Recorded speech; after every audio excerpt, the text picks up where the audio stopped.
You're listening to the Podcast Detroit Network. Visit www.podcastdetroit.com for more information.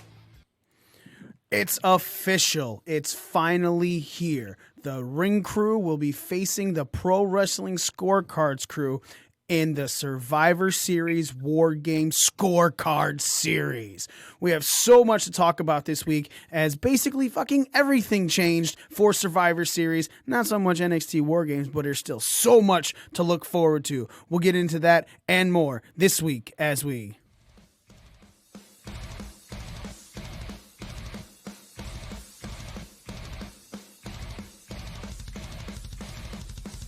Are you ready? No! I said, are you ready?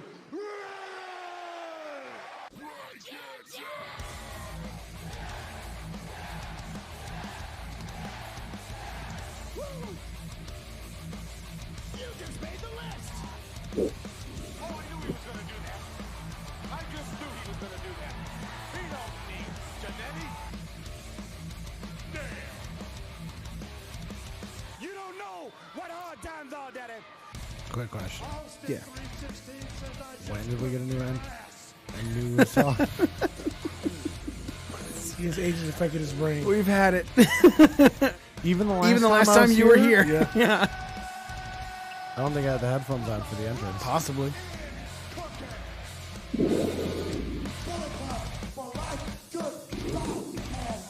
Notice how it also took me halfway through before I realized it was different. They think they got the answers. I change the questions. Oh, it's true. It's damn true. You are listening to the most inappropriate pro wrestling show in the motherfucking world. You're listening to Breaking Down the Ring. We are your ring crew. The prison pimp, Smitty. Z. Whole fucking Joe. And me, the almighty one, Mikey himself. Ladies and gentlemen, on the phone line today, we have a strong majority of the Pro Wrestling Scorecards crew. There's Daniel, there's Dez, and there's not Jess, because Jess is a bitch, and Mario. Well, what's that say about Chris then? He was sick. AIDS gets everyone. You three say hello. How's it going, guys? Hello. Oh, hey, what's up?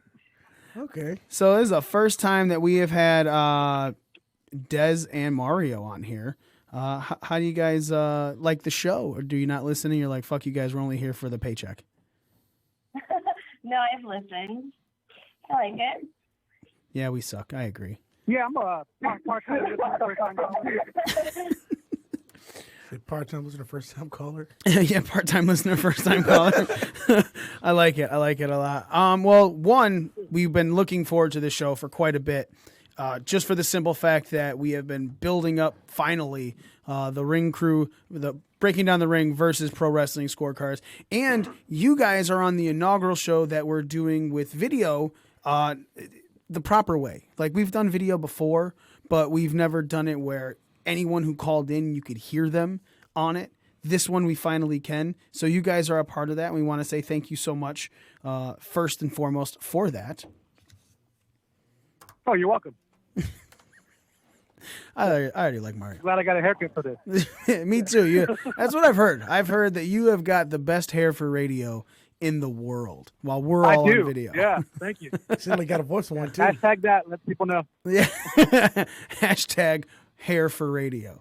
So, look, there is a whole bunch to talk about this week. Survivor Series itself basically changed all through Raw and SmackDown. We're going to talk about everything as far as the builds go when we make each pick. When we're making our picks, we want to try... So normally it's just us, right?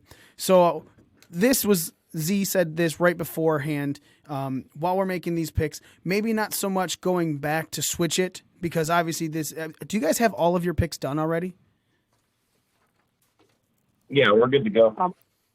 Yeah, I do. I was ready for this. Oh, we were not. They just got their scorecards. I handed it right to them, and they're just still looking at it right now. Lots of blank spaces.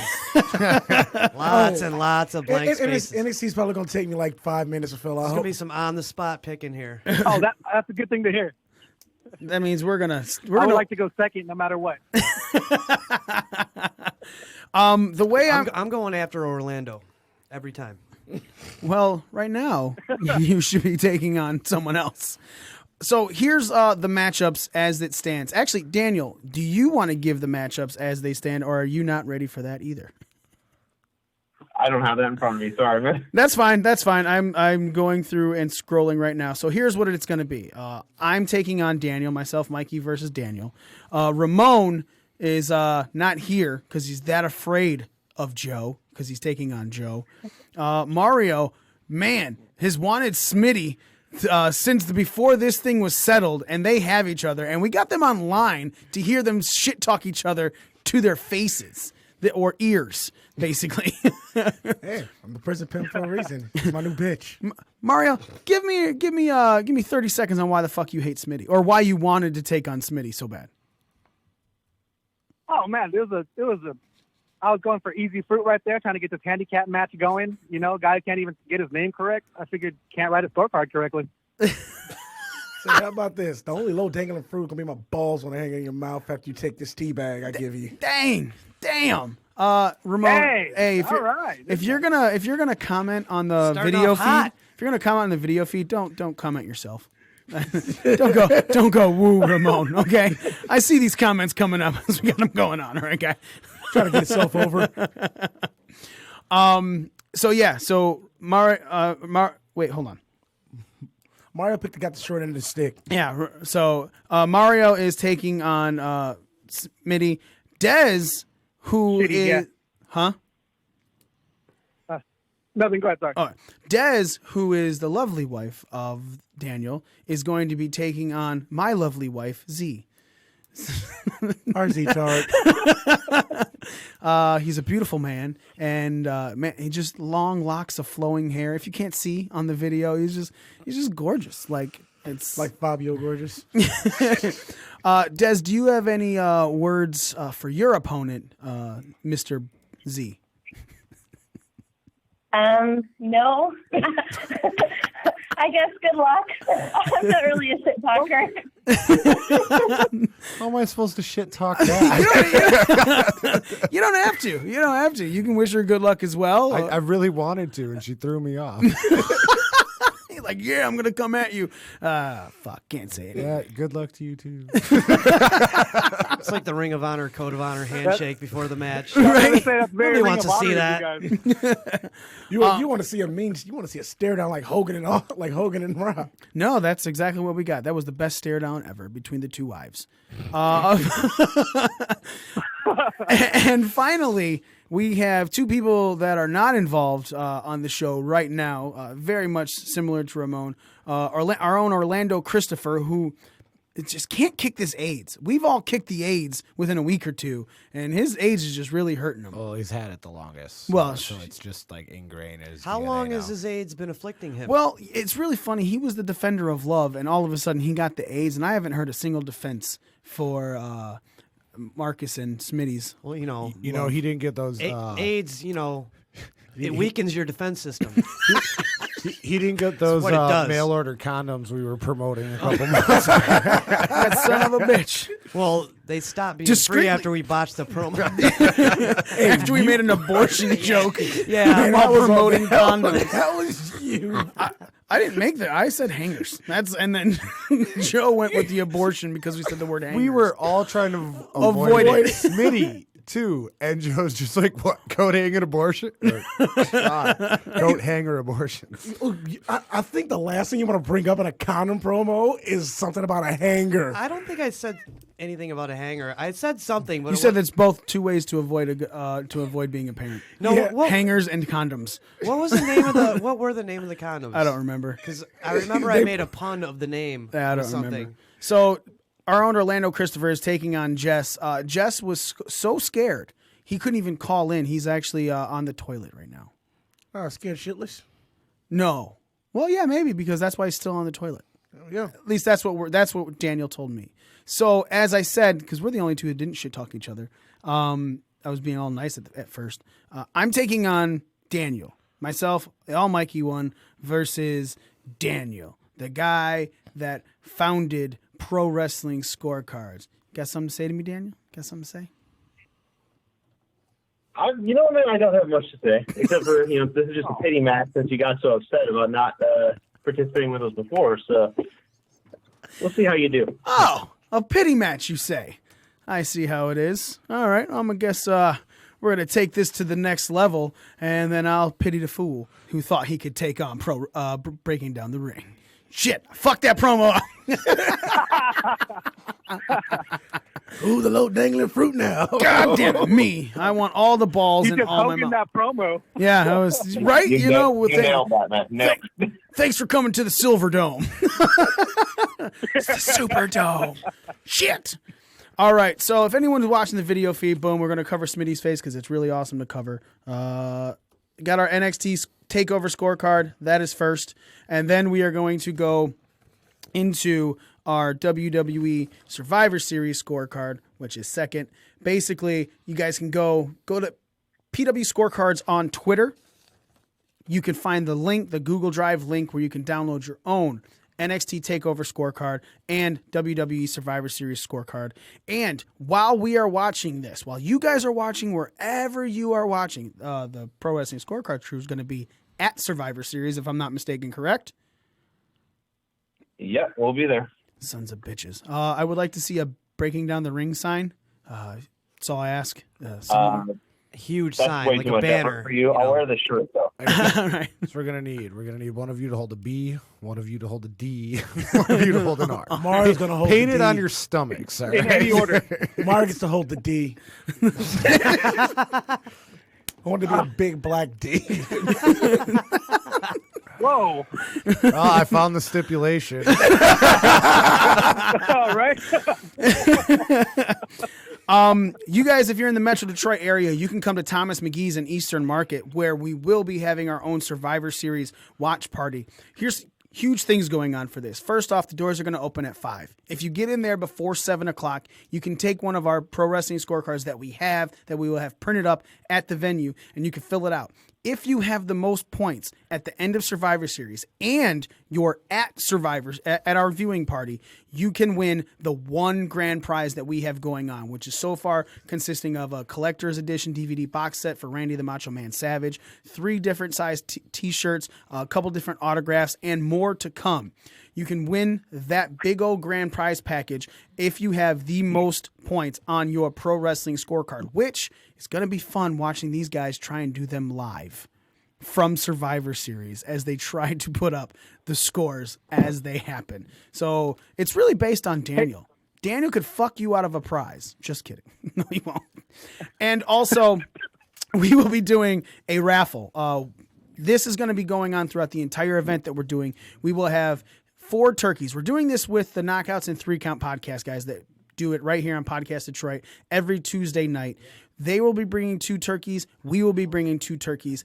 Every dollar raised is going to be going towards a local Metro Detroit food bank that we will be giving to them before Thanksgiving so they can help feed any of these families in the area that want to have a decent Thanksgiving dinner. So we want to give back to this community. We love this community. It's Metro Detroit area. You can't do anything here and then just assume that it's all about you. This is about everyone else because everyone makes everyone else great. So again, you come, you fill out a scorecard before 7 o'clock because it's just main show matches. We're not doing any of the pre-show matches. You get there at Thomas McGee's in Eastern Market before 7, get the highest points on the scorecard, and still be there when Survivor Series ends.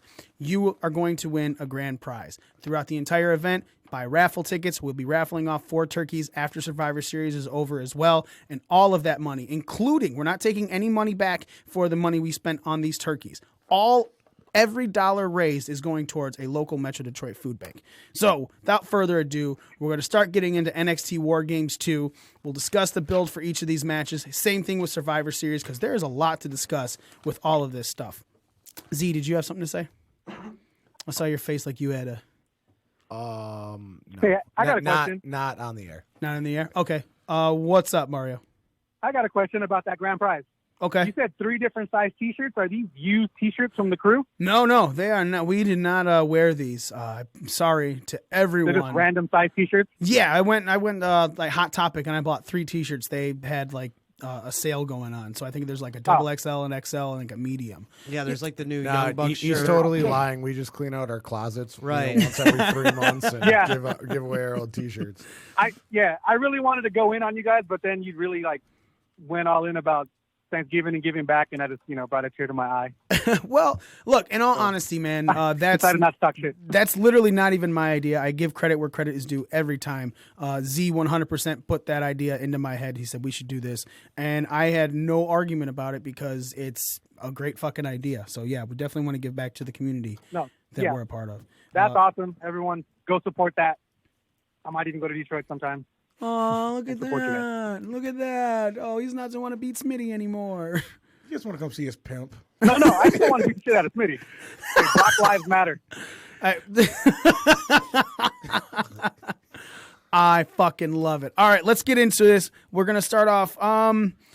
Here's how I'm thinking about this. Joe, you are our champion, so you and Ramon would have always went last, but it's gonna be you that always goes last. Yeah, that's what I was saying earlier. Like, I didn't want to take on Orlando. I wanted to go pick after Orlando for every pick. Oh. Since he's not here. So, Yeah. like, when he mails his in like an hour before the show, I'll be after that. No, kidding. So I figured we should go in order of everyone facing each other. So we'll start off with myself and Daniel making the first match pick. Up next is going to be Mario and Smitty leading off for the second pick. Then Z and Dez will lead off for the third pick. Fourth pick, it's just going to go back around because Joe's always just, for our champion, is just always going to go last. If Ramon was here, he could go last, but since Daniel has his picks, he'll just announce it before Joe goes. Oh, and we'll flip-flop each time someone goes first. So the way I figure it is I'll go first for the first match, and then Daniel, and then next will be Smitty, then Mario, then Z, then Dez, then Joe. I'm going to try my best to keep this in order. I'm going to be marking things on the side of it so I know. Does that sound good for you guys? This way it keeps it fair and it rotates? Even though you guys already have your fucking picks done. We come prepared. Yeah, I came prepared. Look at me. I'm fucking special. And short two people. All right. There's a lot of the same initials going on right now. This is kind of throwing me off. All right. So I'm going to start this off. The first match is Aleister Black versus Johnny Gargano. 3 extras, pin, submission, countout, or DQ. Number of finishers, plus or minus 1. The finishers are Black Mass or the Gargano Escape. Match time, bell to bell, in minutes, plus or minus 1. If we say a plus or minus 1 because the scorecard crew, you get an extra 2 points if you hit the number directly on. Match time is from bell to bell, which means the minute the bell rings for the start to the bell rings at the end for anyone who is viewing or is listening for the first time ever. I will kick off this. This is actually a really tough match. I will be very honest. I was thinking about this, I caught up on NXT all day today, and I think that Gargano was going to go over.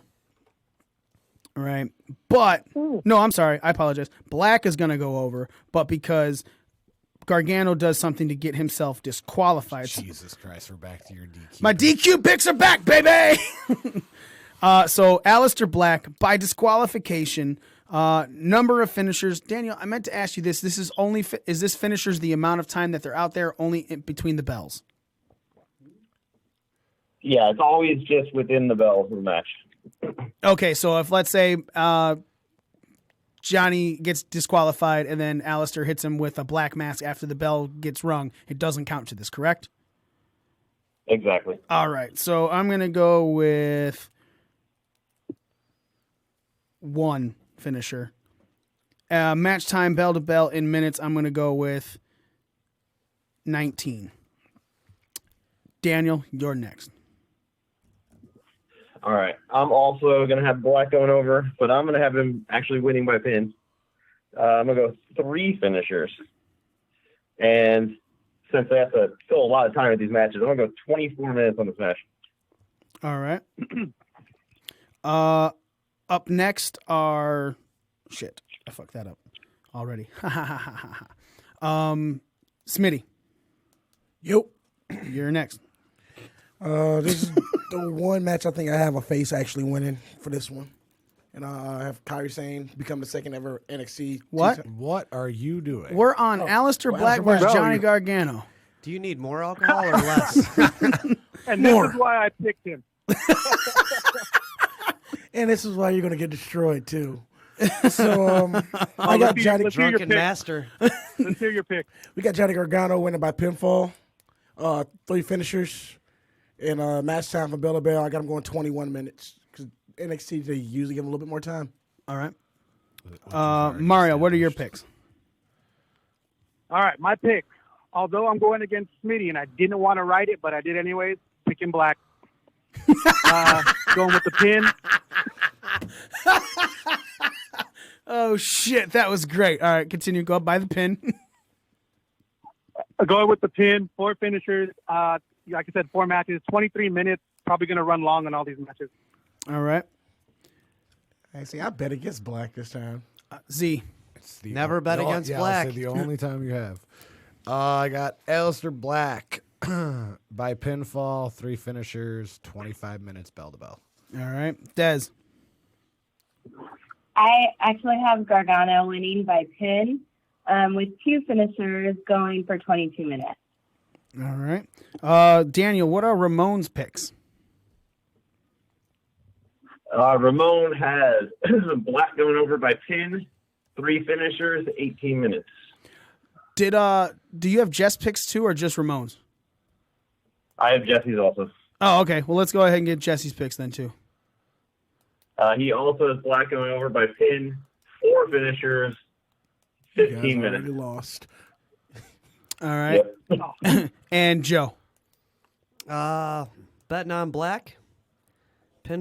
Pinfall, 2 finishers, 25 minutes. All right. The next match is the NXT Women's Championship match. It is a 2 out of 3 falls match. Kairi Sane is looking to regain the championship that she lost at WWE Evolution to the one and only Shayna Baszler. Bunch of extras for this match. Fall number 1. Will it be pin, submission, countout, or DQ? Fall number 1. Who takes the fall? So who loses the first fall? Fall number 2. Pin, submission, countout, or DQ, and who takes fall 2? Fall number 3, pin, submission, countout, or DQ. And finally, number of near falls, plus or minus 1. Again, what these are all of the 2 count pin attempts that are totaled. So if there's a 2 count, simple as that, near fall, it counts towards this. We went first, so Mario, you're going to be going first, then Smitty. And so give us your picks, sir. All right, cool. I got Zane winning.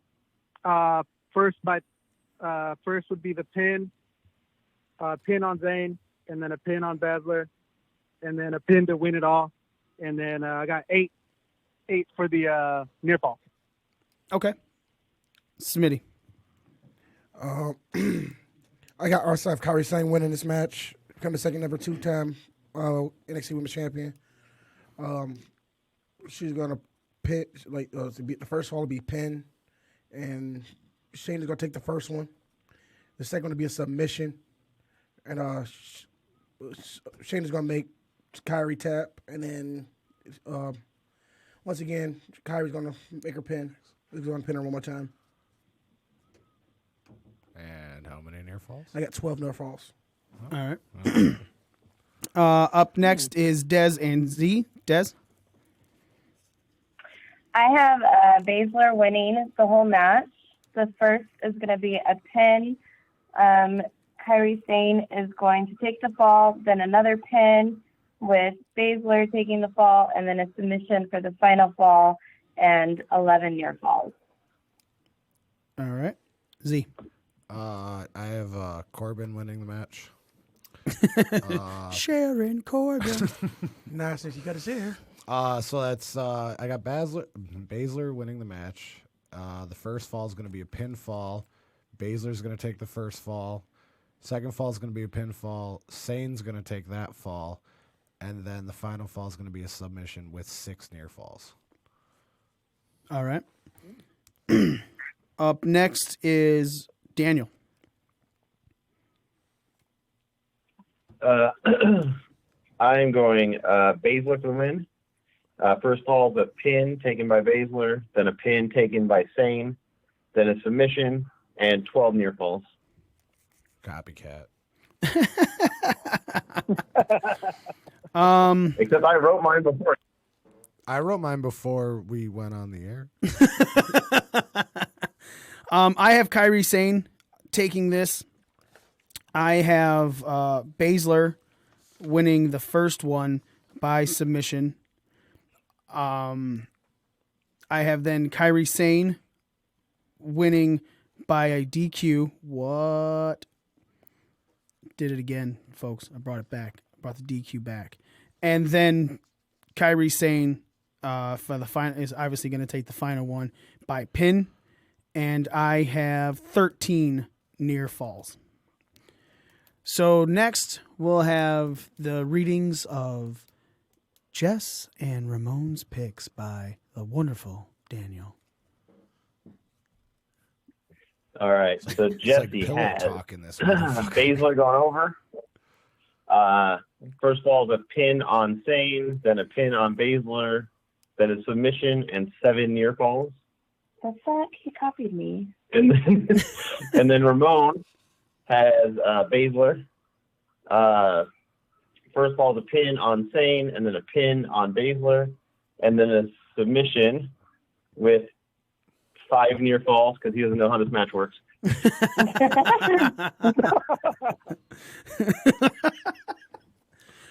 All right, Joe, give us your call for the NXT Women's Championship match. All right, I got Sharon Corbin going over the whole thing.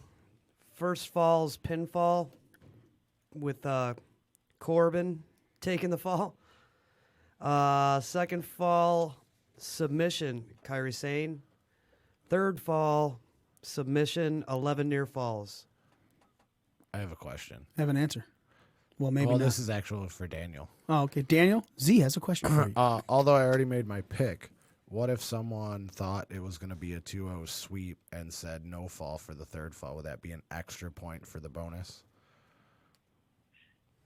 You know what? I should have added no fall in there. We'll get points on that if somebody picks that. All right, cool. So if you think it's a 2-0 sweep and you write no fall, that's an extra 3 points for you, ladies and gentlemen. All right, up next is the NXT Championship match. Tommaso Ciampa defending his precious against the one and only Velveteen Dream. 3 extras in this: pin, submission, counter, or DQ. Number of finishers plus or minus 1. The finishers are the Project Ciampa or the Purple Rainmaker. And will there be outside interference or distraction? Yes or no? Z and Dez are going to lead this off. It's our turn to go first. So Z, what are your picks? Triple H Jr. Is that Ciampa? Yeah. Okay. I didn't even other than The bald head and big beard thing. okay. That's everyone right now, though. Yeah, for real. All right. So Ciampa by pinfall, 3 finishers, and no outside interference. All right. Dez. I have Ciampa with a pin, 3 finishers, and yes, outside interference.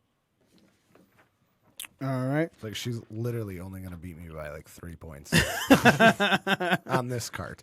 That's fine. As long as we win overall. That's all I want. Fuck you, Daniel. I mean, hey, man. We're going next, myself and Daniel. I'm going to lead this one off. And Z almost dropped a microphone. If you guys saw that on camera, laugh at him. I think, man. What if we saw it live? Is it bad that I'm just in a DQ mode for all of these matches? Because No, you're always in a DQ mode. No, I've gotten away it's from not that. bad for us Right. or the other team. Yeah, so I mean, if this is like a SmackDown versus Raw type thing, It would be bad for us. You take this to the fucking bank. You get a DQ, and you get a DQ, and you get a. It's like, Well, I like fuck big fat Floyd fucking go para give and go with DQs. Well, the thing is, I honestly feel like there's definitely interference coming in this match. Oh, It's pretty much guaranteed, basically, especially with everything that's been going on for the build for this. But if interference happens, it's definitely a DQ. or after. No, I feel like it's going to cost the match because of the build and people wanting to be in this match anyway, instead of Dream. So I feel like this is just a whole throwaway card. Or there could be interference behind the ref's back, and that's why Dream doesn't go over. So, I mean, it doesn't necessarily have to be a DQ. Man, this is a... You know what? No, I'm going to go Ciampa because I even think it... Let's just go what happens before it. Ciampa, Project Ciampa is a submission, right? No, it's a pinfall move. The pinfall move? Why don't I know that? Pinfall. Number of finishers, I think it's only going to be one. Outside interference or distraction, yes, definitely. Okay, Daniel. All right. I'm also going Ciampa by pin. 3 finishers, yes to outside interference. All right. Smitty. I also have Tommaso Ciampa winning by pinfall. I have 2 finishers and yes to outside interference or distraction. All right, Mario. I got Ciampa winning by pin with 4 finishers and yes, outside distractions. All right. What are the picks for... Actually, Joe, what are your picks? I got Ciampa, pinfall, 2 finishers, yes to the interference. All right. And Daniel, what are the picks for Ramon and Jess? All right. Ramon has Ciampa by pin, 4 finishers, no interference. Jess has Dream by pin. Wait, did you literally just pause to laugh at Jess's picks before you said them? Yes, I did. All right. All right. So you've got Dream by pin, 4 finishers, yes interference. What the fuck? All right. Yeah. Jess is great. He is going to win all of these matches for you guys. The worst part, he's serious. Yeah, that's crazy. The War Games match. So look, we haven't, which is I said we were going to for all of these matches, but after these War Games picks, we'll go back and we'll talk about some of these builds a little bit, especially with the scorecards crew, and then we'll go into after the extras, we'll go into Survivor Series and definitely build up, talk each match before we get into the build, before we get into the picks. So the War Games match is definitely coming down to a much more notable, similar to War Games as it was in the past. 2 teams facing each other. If you watched NXT tonight, you already know this. If you didn't, spoilers, turn off your sound for 10 seconds. Kyle O'Reilly went over to win an advantage for the Undisputed Era in this match. So, what's the advantage? Like, they get the one-man advantage pretty much. So the first person in is an Undisputed Era person. Okay. All right, so it's Ricochet, Pete Dunne, and War Raiders versus Undisputed Era in the War Games match. Extras are as follows. The starting member of Team Ricochet, the starting member of Undisputed Era, pin, submission, or loss via exit, who will make the fall, who will take the fall, match time, bell to bell, in minutes, and as always, plus or minus 1. Now, Daniel, you're going to be leading this. We're going to be leading this one off, so you're going first. All right. This was the toughest one to me. So I'm going with it. I pick Undisputed to win. I have Dunn and Strong starting it. The final pin, or the pin will be the fall will be a pin made by Cole on Ricochet, 30 minutes. Ooh, that's a good ending. I like that. I also have the Undisputed Era to win. I have Dunn starting for the other team, but I have Bobby Fish starting for the Era. I honestly feel that the win is going to be by pinfall. because it just makes the most sense. And it's going to be, agreed, Cole versus Ricochet, because that's how you get more set up down the line for finally that North American title rematch. Match time, bell to bell in minutes. Man, I got this going 35. I just think it's going to go a very long time. Up next, Mario. Yeah, I got Team Ricochet winning. I got Pete Dunne starting off with O'Reilly starting off. It's going to be a pinfall with the Ricochet pinning Cole. Okay. Smitty. I have Undisputed Era winning. I have Pete Dunne starting, and I have Bobby Fish starting. I got a pinfall, and I think that Kyle O'Reilly's going to pin Pete Dunne. I mean, Roger Strong is going to pin Pete Dunne. Speaking to the microphone for that last part. Roderick Strong is going to pin Pete Dunne. Okay.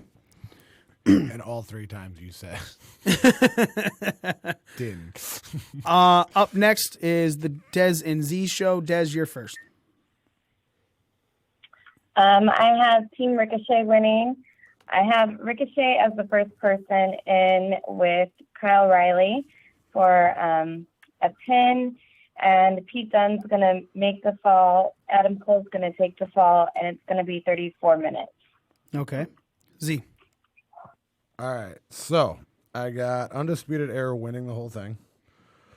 I need some help here. Okay. Somebody name a War Raider. Doesn't matter which one. Hanson. That's who's starting the match. Hanson. Actually, if that was it, you should have picked Rowe because Hanson had the match tonight. Whatever. That was taped. Well, they still try to follow the storyline from the anyway, so Hanson with Kyle O'Reilly. It's going to be a pinfall.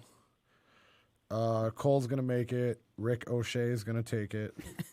And 45 minutes, guys. Ooh. Damn. I was gonna say There's only 3 other matches on the card. Yeah, still. I said 31 minutes for the time. Oh, you didn't give the time last time? Idiot. Isn't it one person enters every 5 minutes? I got 30 minutes so for that's mine. fucking a half an hour right there for the match, for everybody to get in the match.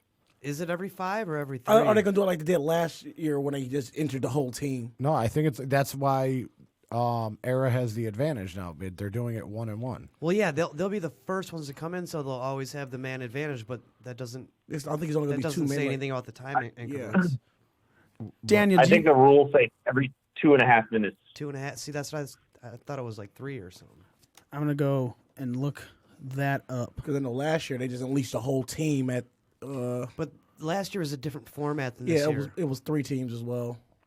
And I thought, in the past, wasn't War Games an elimination thing, or was it just fight to the finish once everybody's inside? Like in the WCW pass? Yeah. Wasn't it an elimination? I think it was. Yeah, okay. I thought so. No. Are you sure? Yeah. Oh, it is 5 minutes. It is. There you go. So they're unleashing the whole all your team? half an hour picks are now going up for another hour. No, they're going person by person. Oh, damn. Yeah, so that's Okay, hang on. that's 20 minutes before everybody gets in the match. All right, so we'll go. We're gonna go right back. Someone, I'm pretty sure Ramon and Jess are paying attention to the video stream. If so, with that news being every 5 minutes, every 5 minutes there's going to be someone new entering the match. Feel free to up the time on your stuff. Daniel, are you going to up yours? Yeah, I'm going to take mine from 30 to... Shit. I'm going to 38. 38. All right. I don't know why. Because it's a great time. I'm going to up mine from 35 to 42. Damn it, I never should have said anything. Yeah, I'm going to 45. Mario, what are you upping? To 44. 44? All right. 45. Smitty's going Yeah. 45. Dez? I don't know. I'm going to go 43. Okay. And I'm going 53. Okay. Sounds like we're on the Price is Right. Right? I'm on $1. I'm going to go 1. $1. 43 and a half. Without going over, who is the closest? Daniel, if you want to go ahead and read off Jess and Ramon. Yeah. Okay, so Jesse has Team Ricochet going over. Dunn and Cole starting the match. Falls a pin. Ricochet over Cole. He has 25 minutes down, but I will get an updated time from him. Okay. So that's obviously going to be wrong. Yeah, for sure. And then Ramon has Undisputed with Dunn and O'Reilly starting. Pinfall. Cole makes, Dunn takes. And again, his time's 26, so I'll get an update from him. Okay. As I said, that we were going to stop for and make a pause for the NXT build. This, Daniel and I were going back and forth. We were just talking about how this is. Oh, Joe's picks. I'm sorry. Joe, our champion, is going to make his picks now, and then we'll do what I was going to say. Okay, I got Undisputed winning this match. I got Pete Dunne and Roderick Strong starting it off. Pinfall will be the way it's won, and it'll be Cole pinning Ricochet, the high-flying Irishman. And bell time, 44 minutes. All right. So, yeah, going back into this, some of the builds and everything like this, it's funny to me that this is the first time on NXT that the championship, the NXT championship, has the smallest build of anything. Normally, it's a really good build into it. I mean, I'm not saying it's bad, but This is kind of rushed. Velveteen Dream was announced 2 weeks ago. 3 weeks ago, like with 2 more episodes to go. And that's why him and Lars had a match last week on it. And Mario, I'm going to start with you. Is that something that's surprising to you? As me as an NXT fan, I know it is surprising to me. It is in a way. But with all the episodes they have and the recordings they do, I think there probably was time for a build, but pushing the War Games match was probably a bigger thing because that's going to be the majority of the show. All right. Smitty, what about you? I agree. Like, usually we see a slow build burn for the NXT Championship match, especially since Ciampa's had the belt. And this one, it just seemed kind of rushed, and it seemed like they wanted to put the focus on the War Games match. I agree with 100%. All right. Speaking of the War Games match, Adam Cole's been going back and forth with William Regal talking about how he's still not gotten his proper rematch. The only rematch he got was the triple threat where it was Pete Dunne, Adam Cole, and Ricochet for the NXT North American Championship. Been basically telling Regal that it's his fault. He has to do his job better and, control superstars that are just going around doing whatever they want, like the War Raiders. Well, when they broke out in the ring, that's when Regal came out and said it's 4-on-4 for the NXT War Games. Daniel, is this to you more exciting of a War Games, or was last year something that you were like, man, I really like this. I can't wait to see this continue, even though that we have spoken about how it's finally just one team versus another. Yeah, I'm actually a little more excited about this one than I was last year. Last year I feel like, just the way they handled the match was weird with the whole teams going in at one time. I don't think, I wasn't a fan of AOP in that match last year. I think all the talent in the ring this time is going to put on, not that it wasn't a good match last year, because it was, but I think this one's going to be, significantly more exciting than the last one was. Probably a lot faster pace, a lot more crazy shit happening. So I'm definitely more excited for this one than I was last year. All right. With the NXT Women's Championship match and the build for that, Dez, going to you, the de facto woman, because he ran to the bathroom because he has to sit when he pees. It's okay. It's fine. But with this build, Kyrie losing at Evolution, them showing the backstage segment where Kyrie was trying to fight her again at behind the scenes at Evolution, and then Shayna finding out she has to face Kyrie Sane again at War Games, but this time in a 2 out of 3 fall, while the 2 girls, the 4 horsemen, are sitting there with her. Is this a story that are you invested to it, Des? Because I'm a woman. No, I'm kidding. Totally, yeah. No, I kind of feel tired of this matchup. I mean, I would like to see Baszler fight somebody else, and I would like to see Kairi Sane fight somebody else. I feel like we've done this a lot. So, I mean, it's just another repeat in a different format, I guess. Who did you pick to win this? Baszler. You pick Baszler? Okay. I was just questioning because if you had picked Sane, did anyone who picked Sane? Smitty, you picked Sane, and do you feel like that's going to negate any possible rematch in the future just for the fact that she beat her twice? Yeah, I think it's going to negate whatever, and it's going to send I think the next heel to get that belt is going to be Bianca Belair, so it sets up for this for that whole feud. Okay, all right. Then finally, Aleister Black versus Johnny Gargano. This was a move that surprised a lot of people, and at the same time didn't surprise a few people, which was always caught me off guard. Gargano making a heel turn and dropping a really good promo, which some people are touting as the greatest heel promo of the year for 2018, where he was just walking outside, sitting in the exact spot where he beat up Aleister Black. I did nothing wrong. Things like that. Did you get to see that, Joe? Yeah. All right, so how do you feel about that promo? I don't think it was the greatest heel promo of the year. First off, it was a good promo, but just no on that. But yeah, I mean, it's good. I like this build. You were talking about earlier how there's like not a lot of importance on the title match, like with the builds and everything. It seems rushed and not that significant. I mean, yeah, this match seems much more of a significant part of this card than the title match, Black and Gargano. You know, like I want to see it more as a fan. All right, they spent all summer building it, really. Yeah, unbeknownst who the culprit was for a long time, but it was a summer-long build with at least on Black's end.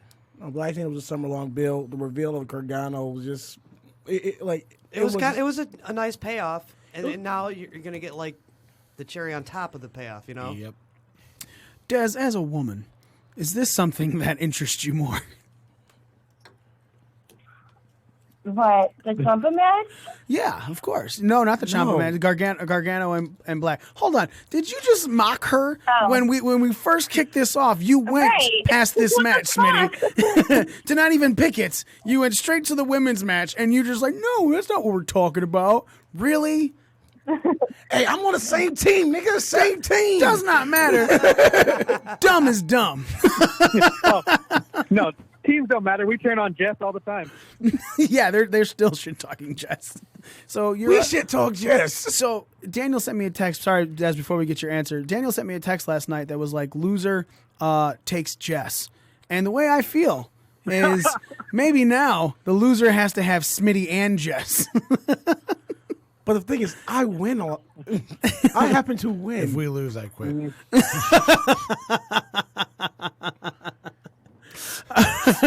Well, that just dropped the bomb.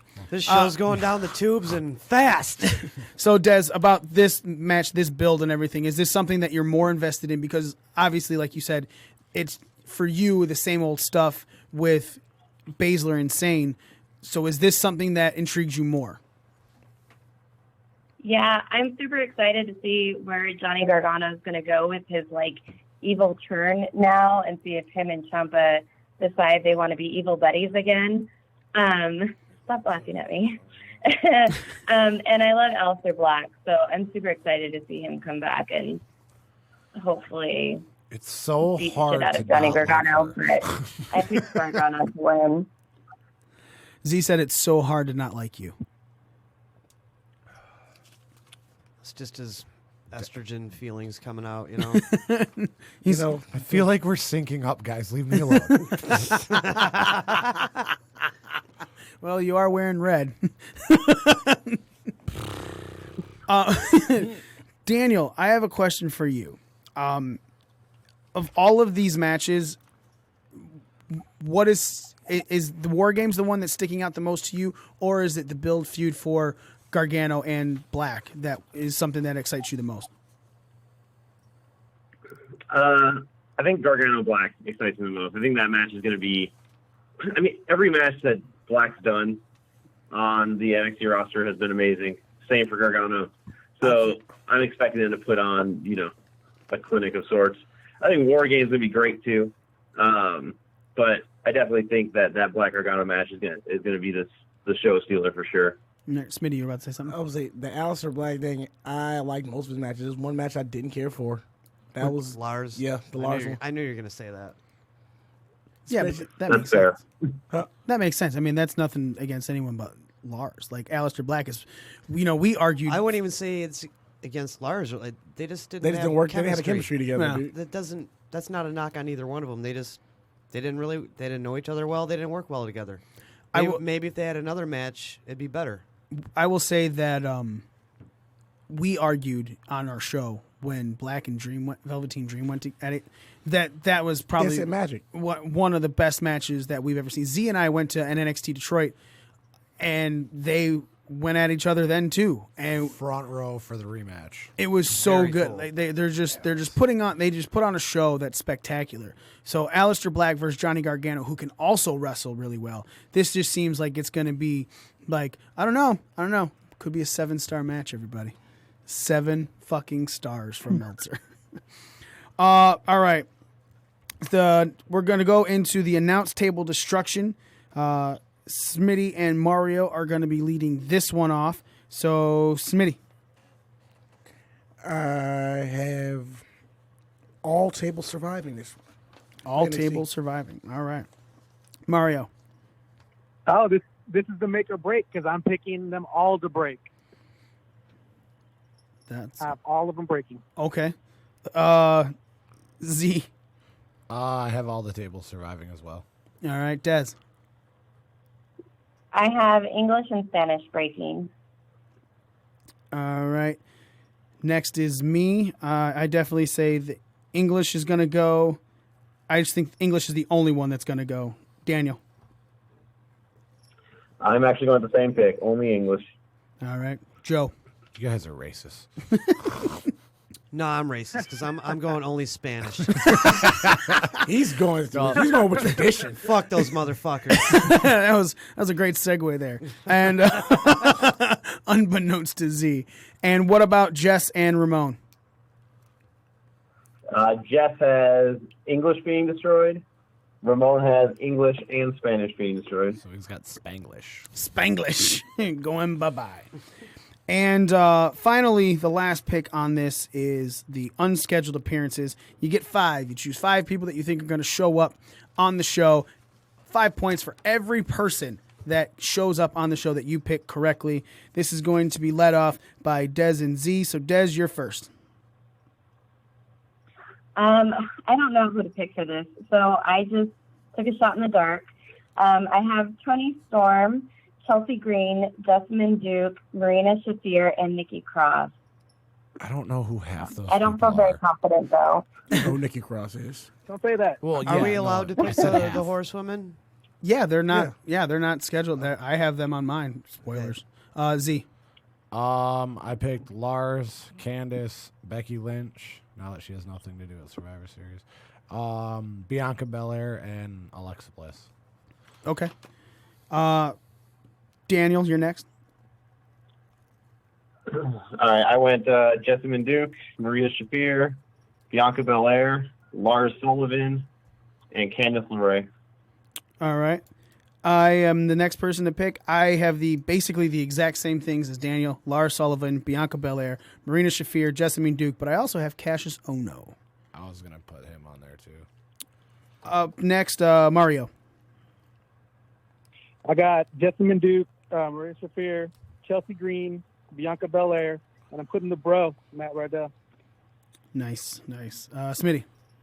Well, I have Jessamine Duke, Marina Shafir, Candice LeRae, Lars Sullivan, and one of NXT's newest signees. I got Punishment Martinez showing up in the crowd.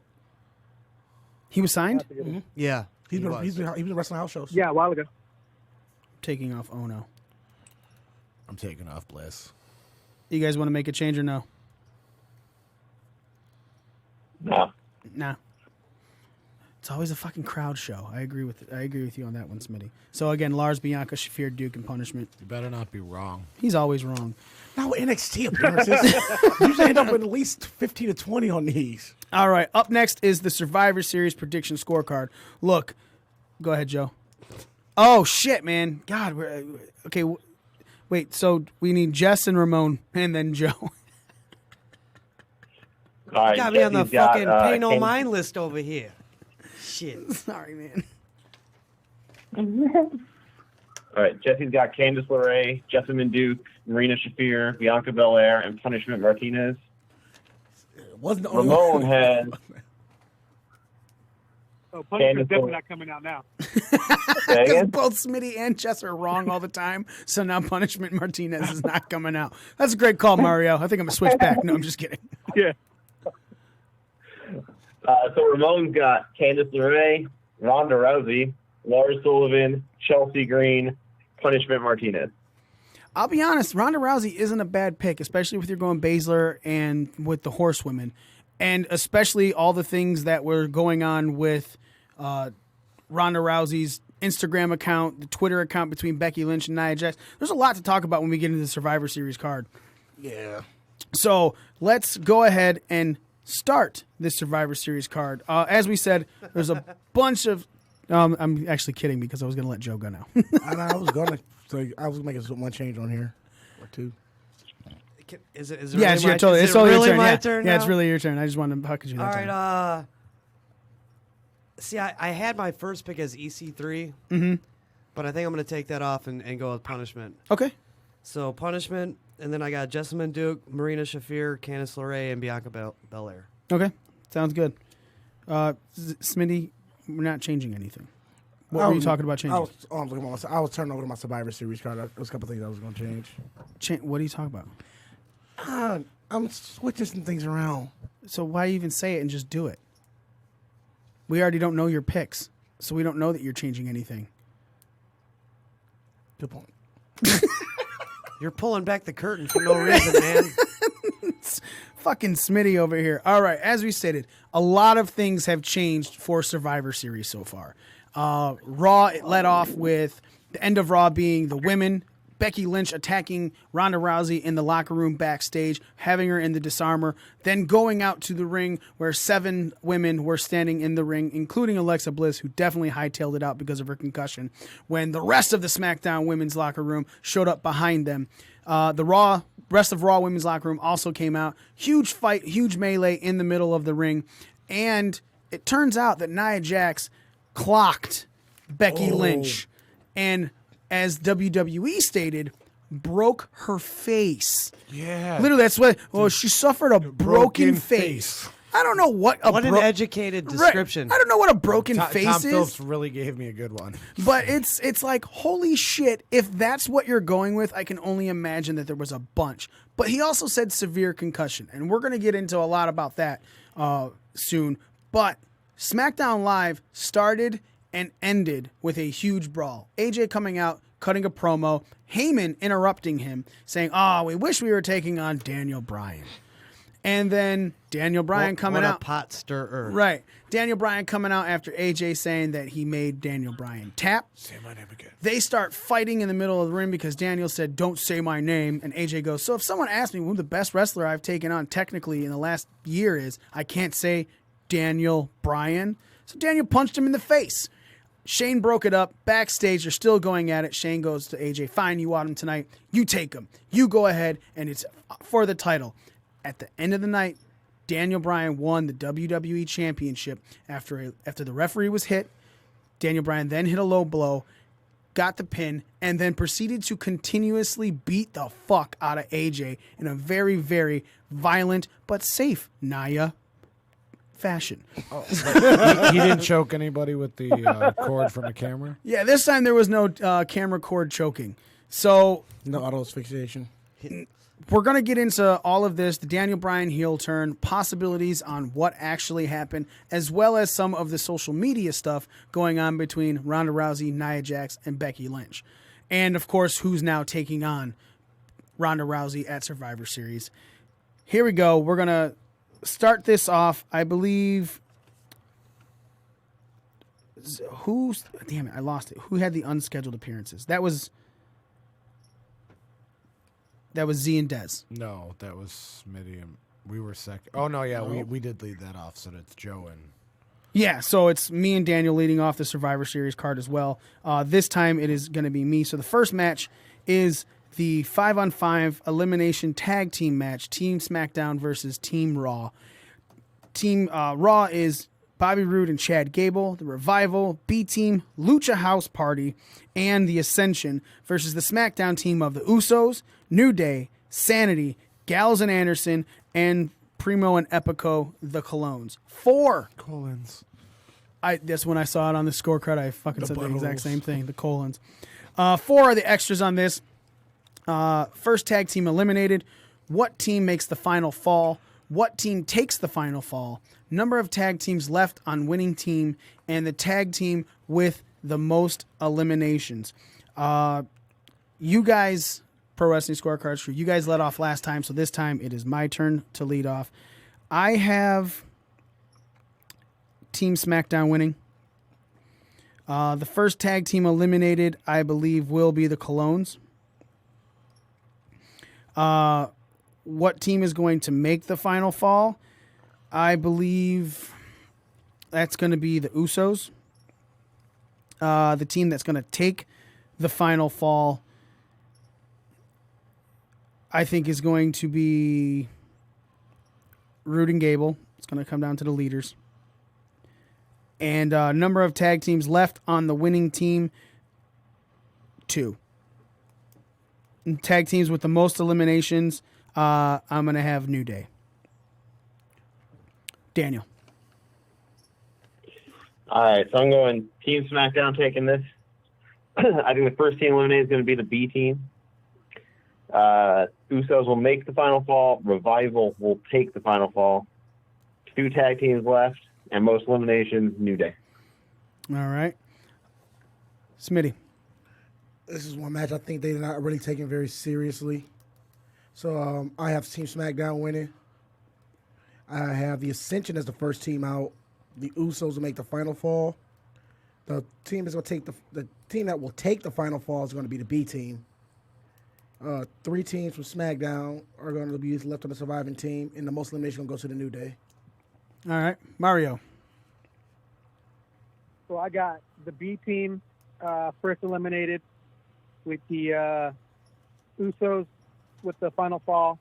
So you have Team SmackDown being the winners? Taking is going to be SmackDown Live being the winners, yeah. Who can get shit right now, bitch? Roode and Gable taking the fall. 2 teams left for SmackDown, and then New Day with the most eliminations. All right. Z. All right, so I have Team SmackDown winning it all. I have the Colognes being eliminated first. I have your boys, the New Day, making the final fall. I have Roode and Abel. Roode and who? Roode and Abel. Abel? Roode and Abel. Okay. Ready, Roode and Abel.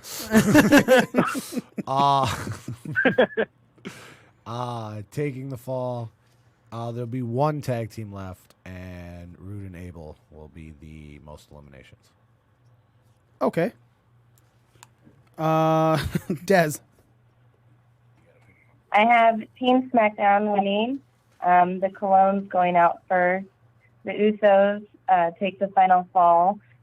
Roode and Gable taking the final fall. 2 teams left, and the team with the most, hopefully, is Gallows and Anderson, so that they can do something good finally. She's picking with her heart. Yeah, exactly. That's where I get myself screwed.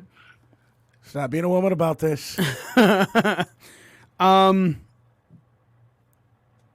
right. Ooh, sorry, I just had a thought pop in my head. Joe, go ahead and give your picks for this. All about the other 2. No, we're going first. Okay. I got the SmackDown team winning. First eliminated is Ascension. Final fall goes to the Usos over the Revival. 2 teams remaining, and most eliminations goes to the New Day. All right. Daniel for Jess and Ramon. All right, Jesse has SmackDown taking the win. First team eliminated, Rude and Gable. Final fall made by the Usos, taken by Lucha House Party. 2 teams left. New Day with the most eliminations. All right. And then Ramon has SmackDown going over. B team out first. Sanity making the fall. Rude and Gable taking the fall. 2 teams left, and the Usos with the most eliminations. So most of us have New Day with the most eliminations, and obviously SmackDown going over with, I believe everyone that had that is basically picking the Usos to have the final fall. Yeah. Right? Possibly kind of giving some sort of tag team championship match down the line because they are the winning team with the winning. At least that was my thought process on picking this out. But Raw had no team, or I guess they had their teams picked, but not who the leader was. And they had to have 2 matches on Raw because the first one was broken up by Strowman. And it just seems like we've always heard Vince doesn't care about tag teams. We've seen these divisions go to jokey, to everything. It's Joe, do you feel that this is just a real showing of how much Vince really gives a shit about these tag teams? The Raw team is a real ragtag group of fucking teams here. The SmackDown team definitely looks Much stronger, more and we all know Vince. That's why they put the Himself call-ins on focuses more on Raw. He always has. Everyone knows he considers that the A show. So it's not a surprise that there's a stronger tag division on SmackDown. No, that's not a surprise at all. Daniel, what about you? I'm sorry, what was your question, man? I was distracted by something. I'm sorry. Is Jess texting you? Our leader. Right? Him and Des are over there on speakerphone together, and she's just hugging up against him. She's like, "I love you," and he's like, "I know, it's really hard to hate you."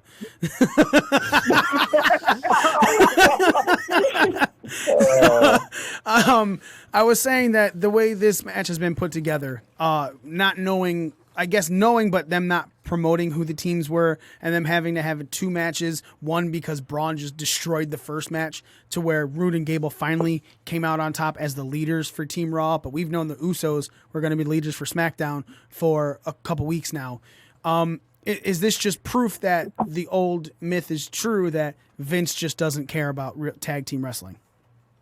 In your eyes? It does feel that way, at least on the Raw side of it, right? Because one, it was stupid that they did the match twice and had Braun break up the first one. 2, it feels dumb that they're having a match, fighting each other, deciding who's going to lead the team when they have to collectively work. Yeah, that's the next weekend. counterproductive. It's a weird one. However, on the other side with the SmackDown, like you said, we knew the Usos were leading. Granted, they didn't pick the team until last night, but at least there wasn't already turmoil created inside the team. Yeah, they from showed a story unity. perspective. So Yeah. Smitty, you were about to say something? yeah, SmackDown just looked so much stronger. The Usos, when they did the whole team captain, It showed unity, yeah. Yeah, they say the Usos and the New Day. The first people that the Usos' name on the team was the New Day. Mm-hmm. That's what I was thinking about. We could have Dude, the and then question they of got which. the Good Brothers Insanity. I mean, come on, dude. Right. So my thing is like, okay, so we know that there's 3 members of Sanity, there's 3 members of the New Day. We could have had which one of those guys were sitting out of this match. There's 3 As another members- extra, you There's mean? 3 members Yeah. of the Lucha House Party too. Yeah, but Yeah, look how big this card is. I understand why that was not a question. Okay, don't be critiquing Daniel I just want to his ear. I just want more points. I mean, more points for someone else since you're always fucking wrong. Oh, there you Who's go. got more championship rings here between you and I? That's fine. We always phone it in so you feel better about yourself. Bullshit. Well, when Smitty loses, he can come over here. We'll have to take him, and then he can suggest his suggestions and through email like we do with Jess.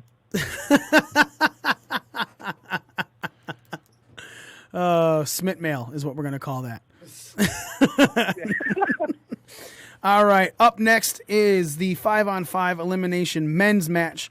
Drew McIntyre Dolph Ziggler, Braun Strowman, Finn Balor, and Lashley with Lio Rush versus Miz, Samoa Joe, Rey Mysterio, Jeff Hardy, and Shane McMahon.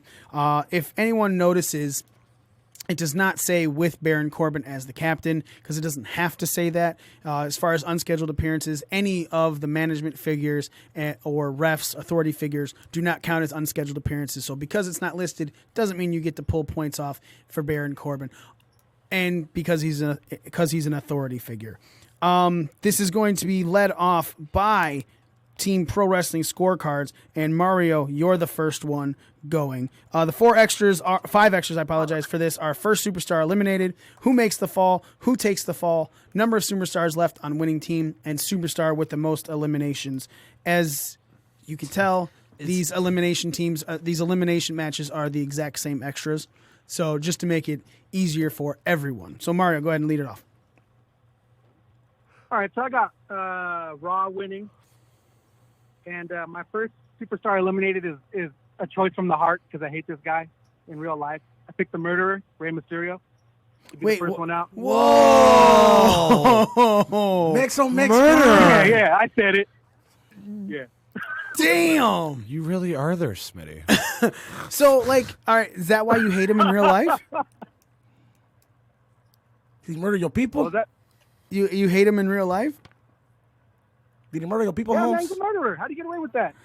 How did That was Ray a Lewis fluke accident. It was like Ray Lewis. Dude was gonna die anyway. Oh, shit. It's true. How's R. Kelly get away with child molestation all the time? Oh my god, that's fucking hilarious. I have to admit, I love Mario. I'll trade. Yep. All right. So you have Rey Mysterio being the first superstar eliminated? Yeah. Okay. That's a heart pick. If I ever heard Thanks. Yeah. But I got to go with it. I stick to my guns. one. Hey, First, what is it? The final fall is going to be Balor over McMahon. And then three superstars left for the winning team. And McIntyre with the most eliminations. All right. Smitty. So I also have the Team Raw winning. First superstar eliminated, I think it's going to be Dolph Ziggler. Who makes the final fall is going to be Strowman. Who takes the final fall is going to be Shane McMahon. Number of superstars left on the winning team, 3.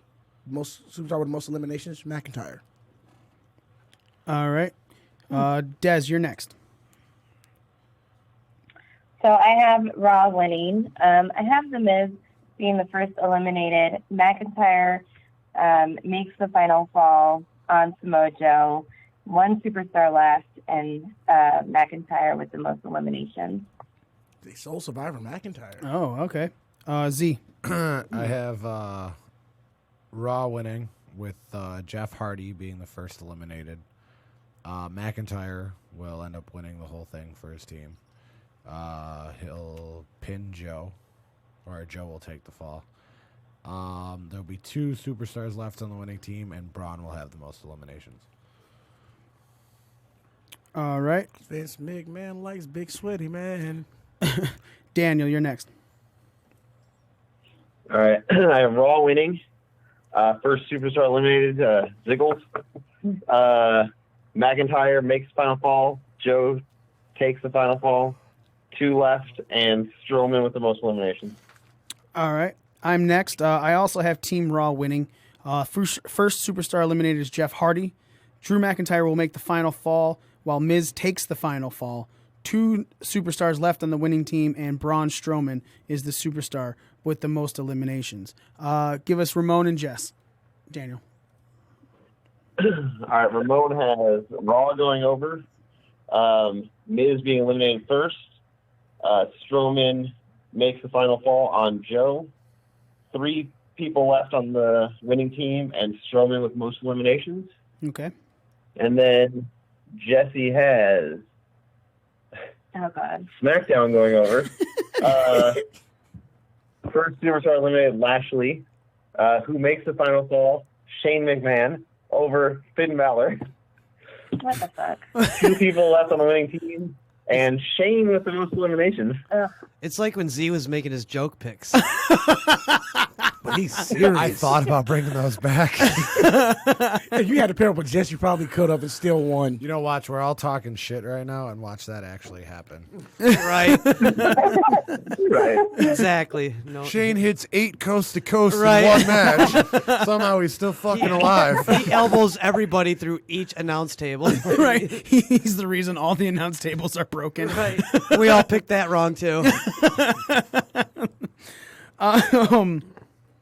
Joe. Okay, I got the Raw team winning. I got Ziggler first eliminated. McIntyre is going to take the final fall over McMahon. 2 superstars left on the winning team, and I don't know how everybody's not picking Strowman for the most eliminations. I think the most of us actually did pick Braun. I mean, some people didn't, though. True, yeah. I don't Well, if they understand didn't how those pick Braun, people they didn't. well, if they didn't pick Braun, they picked McIntyre. So This is really, gonna be one No, of those things. McIntyre's going to be the one to win the thing, because, he's going to be the focus of it. yeah. But Braun's going to be the monster. He's going to go roar and eliminate people. And then get Nerds. and then get counted out to He's lose. going to call them nerds on their way on their way out. And then he's gonna beat up Corbin right after the fucking match, because Corbin's on the outside. Ooh. He gets counted out Yeah. and then just beats the See, hell that's out what of I was Corbin. thinking too. If Corbin came down with the team, it's going to distract Strowman, and then once he's eliminated, Strowman doesn't That's why go after Strowman Corbin, won't make which is the why he win, can but get he'll the make a win. bunch of Strowman might eliminations. even be the first eliminated. All right. No, Ooh. I'm saying that's why Strowman won't If make I- the win, but he'll make a bunch of eliminations. That's a good call, Z. I was originally going to pick Strowman to be the first one out, but then my heart told me to kick out the murder.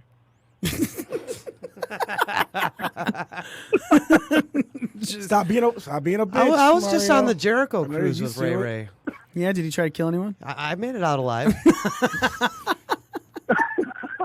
Well, you weren't gonna die anyway, so that's why. Well, there's lots of opportunities to die on a cruise. I mean, Yeah. Mostly could've by hit Rey Ray- Mysterio. we are out in the middle of the ocean, and Rey Mysterio's there. Yeah. Can you, how Two well can big you sw- reasons to die. How well can you swim? Okay, I guess. All right. Up next is the 5-on-5 elimination women's match. Team Raw of Mickie James, Natalya, Nia Jax, Tamina, and Ruby Riott with Alexa Bliss as the captain versus the SmackDown team of Asuka, Carmella, Naomi, Sonya Deville, and a woman to be named later. I will like to point out that obviously we're all going to be doing unscheduled appearances, and this pick could be decided before Survivor Series, because when is this card done? Right as the pre-show starts at 5, Daniel, or is it an hour before that? Or your time would be 2? We were cutting it at 1:30 my time, so that would be A half hour before the pre-show starts? yeah. Okay. So, obviously, if they announce this 5th person and it is someone on the unscheduled appearances, we will talk with the scorecard crew. We will make our picks. We will change on just that. That's the only thing that's going to change, is if we had that person on an unscheduled appearance, we will remove them and put in somebody else. And that will be the only thing. We can also change the match picks. We will talk to everyone, just to give everyone a forewarning who may be listening or watching. Now, this is going to be led off by us. It is Z's turn to lead it off. Go for it, brother. What match are we on? We are on the women's 5-on-5, I'm kidding, Smitty. I'm kidding. I got SmackDown winning, with Naomi being the first superstar eliminated. Mandy Rose will make the final fall against Ruby Riott. Number of superstars on winning team 3, and Nia will have the most eliminations. All right, Dez. I have SmackDown winning with Mickie James as the first eliminated, Asuka making the final fall on Natty, 2 superstars left, and Asuka with the most eliminations. All right. That is the only time we didn't have at least one pick in common. Up next is going to be Daniel and myself. I'm leading this one off. This one is something that I've been staring at this entire time, because everything's changed. So with the reason I didn't really go into the 5-on-5 build is because this one kind of switched with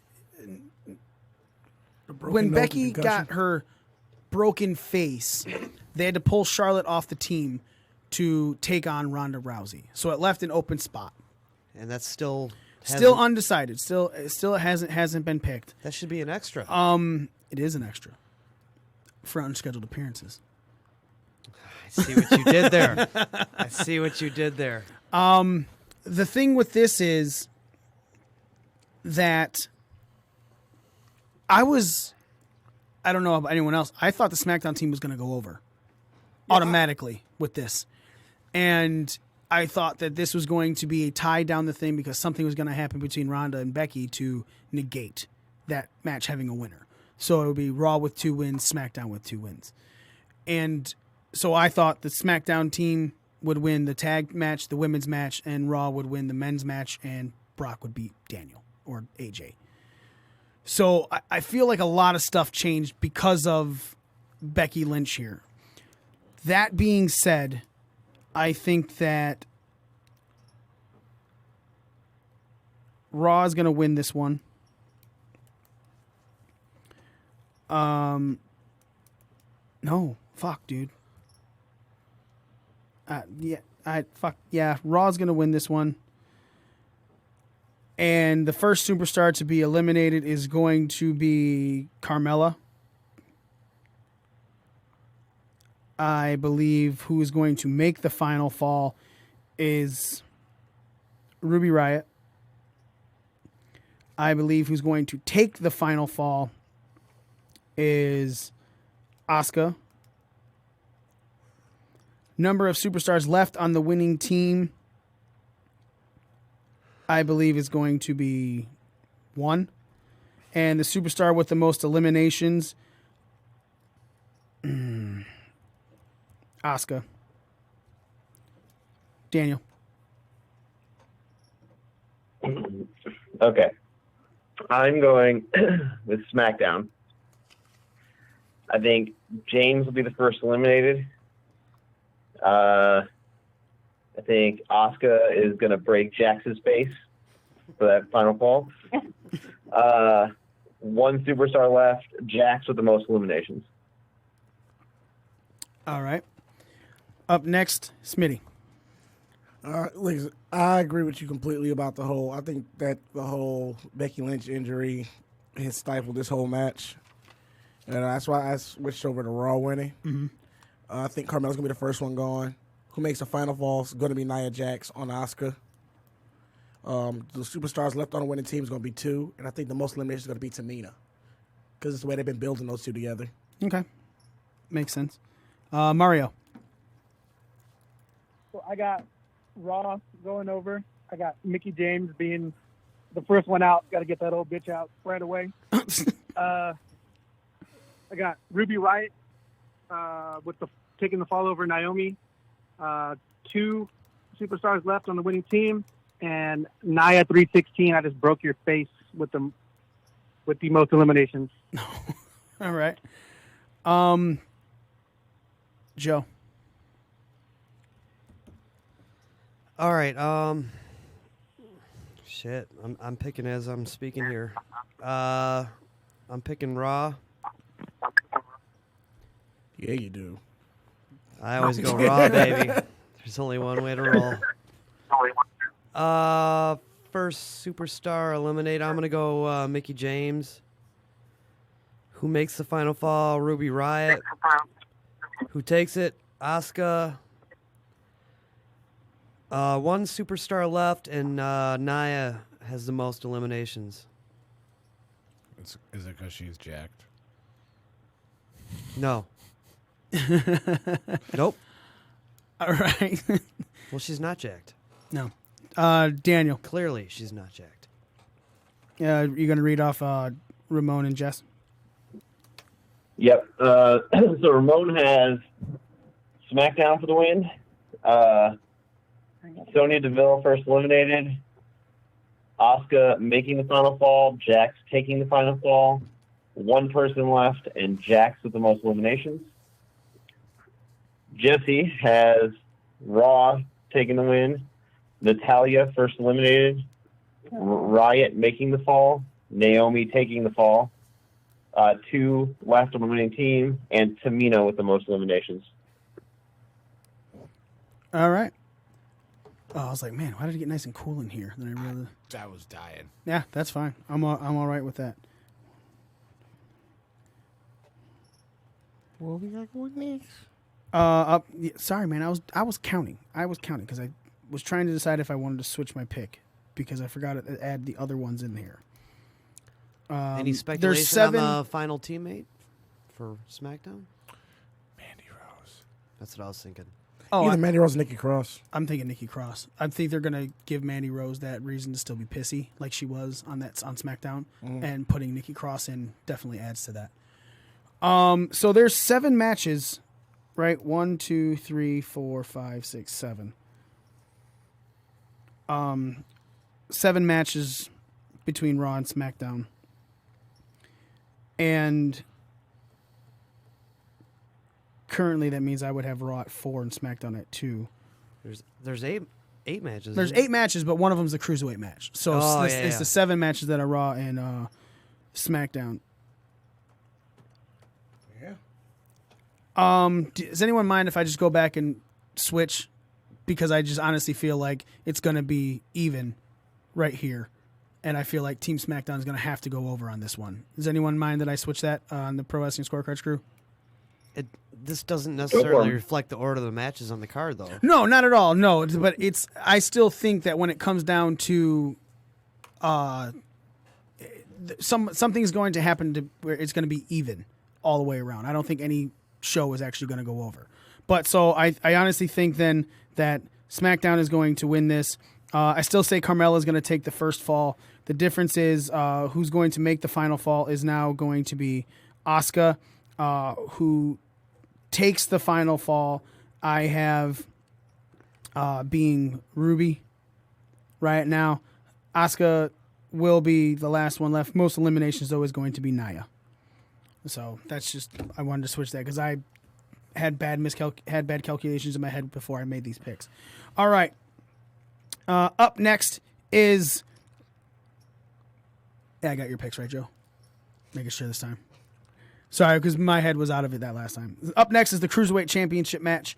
The Pro Wrestling Scorecards crew is going to be leading this off. Daniel's going to go first. There are 2 extras on this. Buddy Murphy defending his title against Mustafa Ali.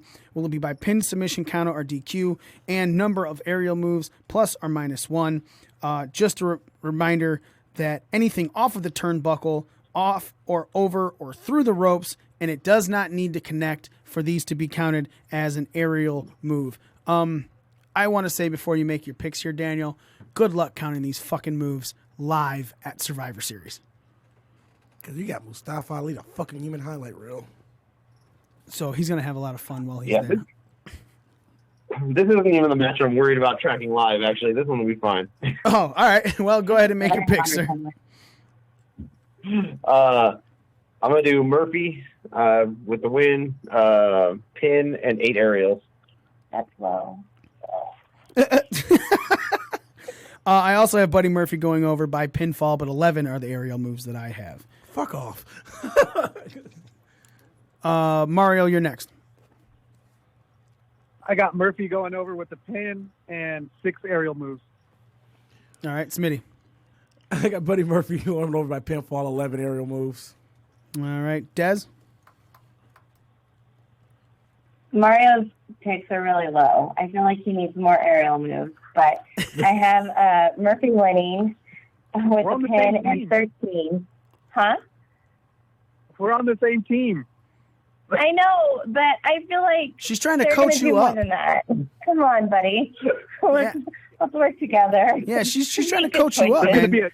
There's going to be a heel turn at the end of this podcast. She's telling you that you need to change your aerial moves. And you know what? If you want to change them, I'll let you. I feel like you need to, please. All right, we'll go 10.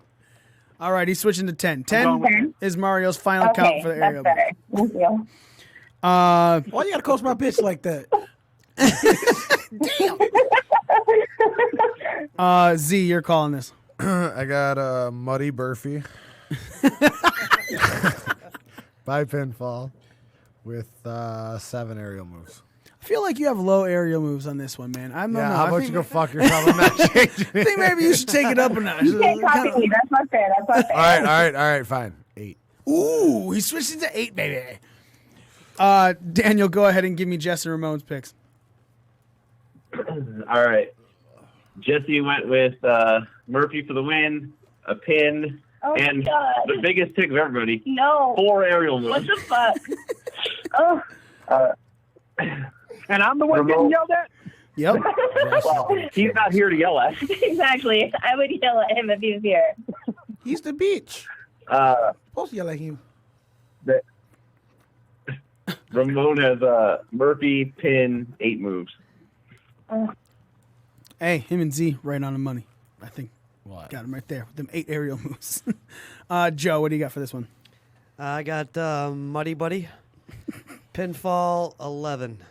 Muddy Buddy. Oh, Smitty. Fucking Muddy Buddy. It was Money Bunny. No, it was Buddy, Muddy Buddy. Buddy. Muddy? Sorry. All right, up next is the champion versus champion match, tag team match. AOP with Drake Maverick taking on the Bar with Big Show. 3 other extras on this: pin, submission, countout, or DQ. Who makes the fall? Who takes the fall? We're leading this off, and the team that's leading it off is Smitty and Mario. So, Smitty, who you got? I've got the Bar winning this one by pinfall. Sheamus pins Razor. All right. Mario. I got the Bar by pinfall with Cesaro over the other one, Akuma or whatever. Akam. One's a Not Street Street Fighter, Fighter, nigga. one's a Street Fighter character. same The other guy. one's a They're the damn Teenage same Mutant Ninja guy. Turtle villain. All right. Z. I have AOP winning by pinfall. Razor's going to take out Cesaro. All right. Des. Which part of this? I have AOP winning by pinfall with Razor taking or making the fall on Sheamus. See, she's always got to be one different. Up next is me. I have AOP winning by pinfall. Razor taking the fall, making the fall on Sheamus as well. Sounds familiar. Daniel. I got AOP winning by pin, Akam over Cesaro. All right. Joe. Which one is the bigger AOP member? Razor. Razor, yep. All right. Razor has the back tattoo, just for reference. One of them has. They have a hair, back too. tattoo? They wear bulletproof vests. I Yeah, can't they- see that shit. But you can see it over his or through past whatever. And Razor's the one with the back tattoo. Oh. Akam has the arm tattoos. I googled it because I can't tell the difference. They one of announced them one, literally has a full head of hair, they and the other one doesn't. but they announced one at like 350 and the other one at like 270, and they both look the same size to me. I'm like, what do you mean? All right. Yeah, Razor is the bigger one. Okay. All right. Sorry. That's fine. AOP pinfall Razor over Cesaro. Okay. And Daniel, how about those picks for Ramon and Jess? I can't wait to hear Jess's. Jess should always go last. Okay. Ramon is taking AOP by pin, Razor over Cesaro. Jess went AOP by pin, Razor over Sheamus. You know, when he picks the exact same thing as me, he's not as cool anymore. I was really hoping he would pick like submission. My opponent picked the exact Is same he thing as not me as as cool well. anymore, or are you not as cool anymore? Fucking you, Jess. Fuck you, fuck you, fuck you. Oh, I just spilled.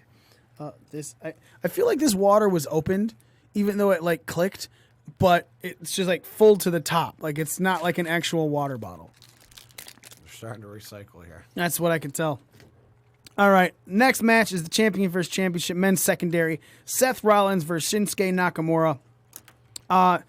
Let's go into the build of this because obviously there's been some good back and forth on SmackDown with Shinsuke trying to talk in an interview, and Seth Rollins trying to concentrate, but the whole Dean Ambrose thing, where Dean Ambrose throws his vest into a barrel that's on fire because he wants to burn it down.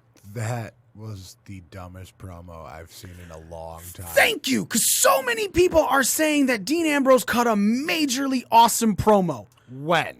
I've seen it. I swear to God. So many people are talking about how Dean cut this great promo, and I'm sitting there going, this is horrible. It was boring. It was super passive aggressive. And it didn't make any sense because Dean's like, oh, when I was a member of the Shield, I was the weakest member. Well, when the Shield was actually going on for a year and a half, you were the only one with a singles title. You had never defended that motherfucker, though. Yeah, it doesn't matter. He had one of the longest reigns with the United States title. That title was insignificant. He's still the longest reigning champ of the modern era. Doesn't matter. But that title was a joke so when he had it. It doesn't matter. He was the first Grand Slam champion. Kind of does. Is that title not a joke now?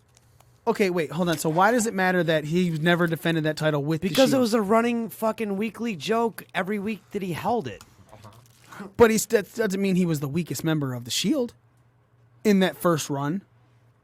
I didn't say that. I just said his title run was a joke. Oh, I'm not arguing that, but that's my point is he said that he was weak as a Shield member. Yeah. And I was like, you're the only one who had a singles title run. But you're saying like his title run made him stronger, and I'm saying no. No, I'm saying that he's the only one who had a singles title while the Shield was an actual formation. And he had a title, regardless of how much of the reign was a joke, he had a title longer than anyone else. That's a true statement, but I don't think the fact that he had that title, which he didn't defend and was a very weak title at the time, made him any stronger than any other members on the Shield. When you're looking at it, the history books, though, all it says is Dean Ambrose had a fucking title run. For 300 and some odd days. On paper, he's a huge champion. Yeah, and that's the thing, and that's what WWE. And on paper, him and Seth Rollins are grand fucking slam champions. All three of them. So is Roman Reigns. And he was the first. Well, he has cancer now, so it's okay. So Roman's over now. He was considered the People leader. like him now. It only took leukemia. He was considered the leader of the Shield until they broke up. Then all of a sudden, Seth was the architect, right? So when they got back together, the first injury was... What kind of architect is he if he burns everything down? No, I mean, really? The first injury was Seth's knee. Was Seth's knee when they tried to rebuild? Yep, because he was actually supposed to hold the title for like a couple years. No, you talking about when the Shield got back together, not... I thought you meant just in general. No. I'm talking about when the Shield first came back. Who did? Roman. Roman banged JoJo as well as Bray Wyatt. That's why they all got the same fucking disease. They all JoJo was the outbreak woman. Didn't want to call her that because you know why. Can't say that. That's really alert. Problematic alert. That was really fucking racist to call her that. So JoJo gave Roman and Bray the same fucking disease. Roman had to be out while Kurt Angle took his place, right? With the derpiest look in the history of mankind on his face. When they try to get back together for the second time, that's when Dean's arm went. And Triple H replaced. Yeah, so then they finally came back, and now the two singles titles are on, yes, Roman and Seth, but the night they win the tag team titles where, they were weak and he never did anything for Dean, that's when he turned. Granted, look, I'm all right with that turn. I still think that turn was great. The problem is you can't say I was the weakest member of this when the night you win a title, you're the one that turns. You had the, on paper, best title reign of when you were together, and you were considered the leader of the Shield. He was the first Grand Slam champion. Right, so this whole promo to me was just bullshit. Mario, you've been making some comments. How do you feel about that? The promo. I agree. The promo was horrible, very unneeded. Really, I mean, we already know their positions of where they stand. They just need to fight. I mean, I was more disappointed with the rental car he had. That was a piece of shit for that promo. I agree. I don't even think it was a rental car. He was probably sitting on a crate, and that was a green screen. That's what it looked like to me. Like, it didn't look like he was even at where it showed he was at. Who still uses dumpster barrels to make fires? Oh no, that fire looks so fake. Yeah. Dean you know Dean that prop guy. Fire barrels because he's a lunatic. Yeah, and that was real gas because if you pay attention in the promo, he sprayed it all over himself. Yeah, he spilled it all over himself. Yeah. Daniel, how did you feel about this build for this? Let's include also Shinsuke's promos. Talking to the phone. I mean, I think enough's been said about the Ambrose thing. Shinsuke, I find it interesting the attempts at talking he's trying to do.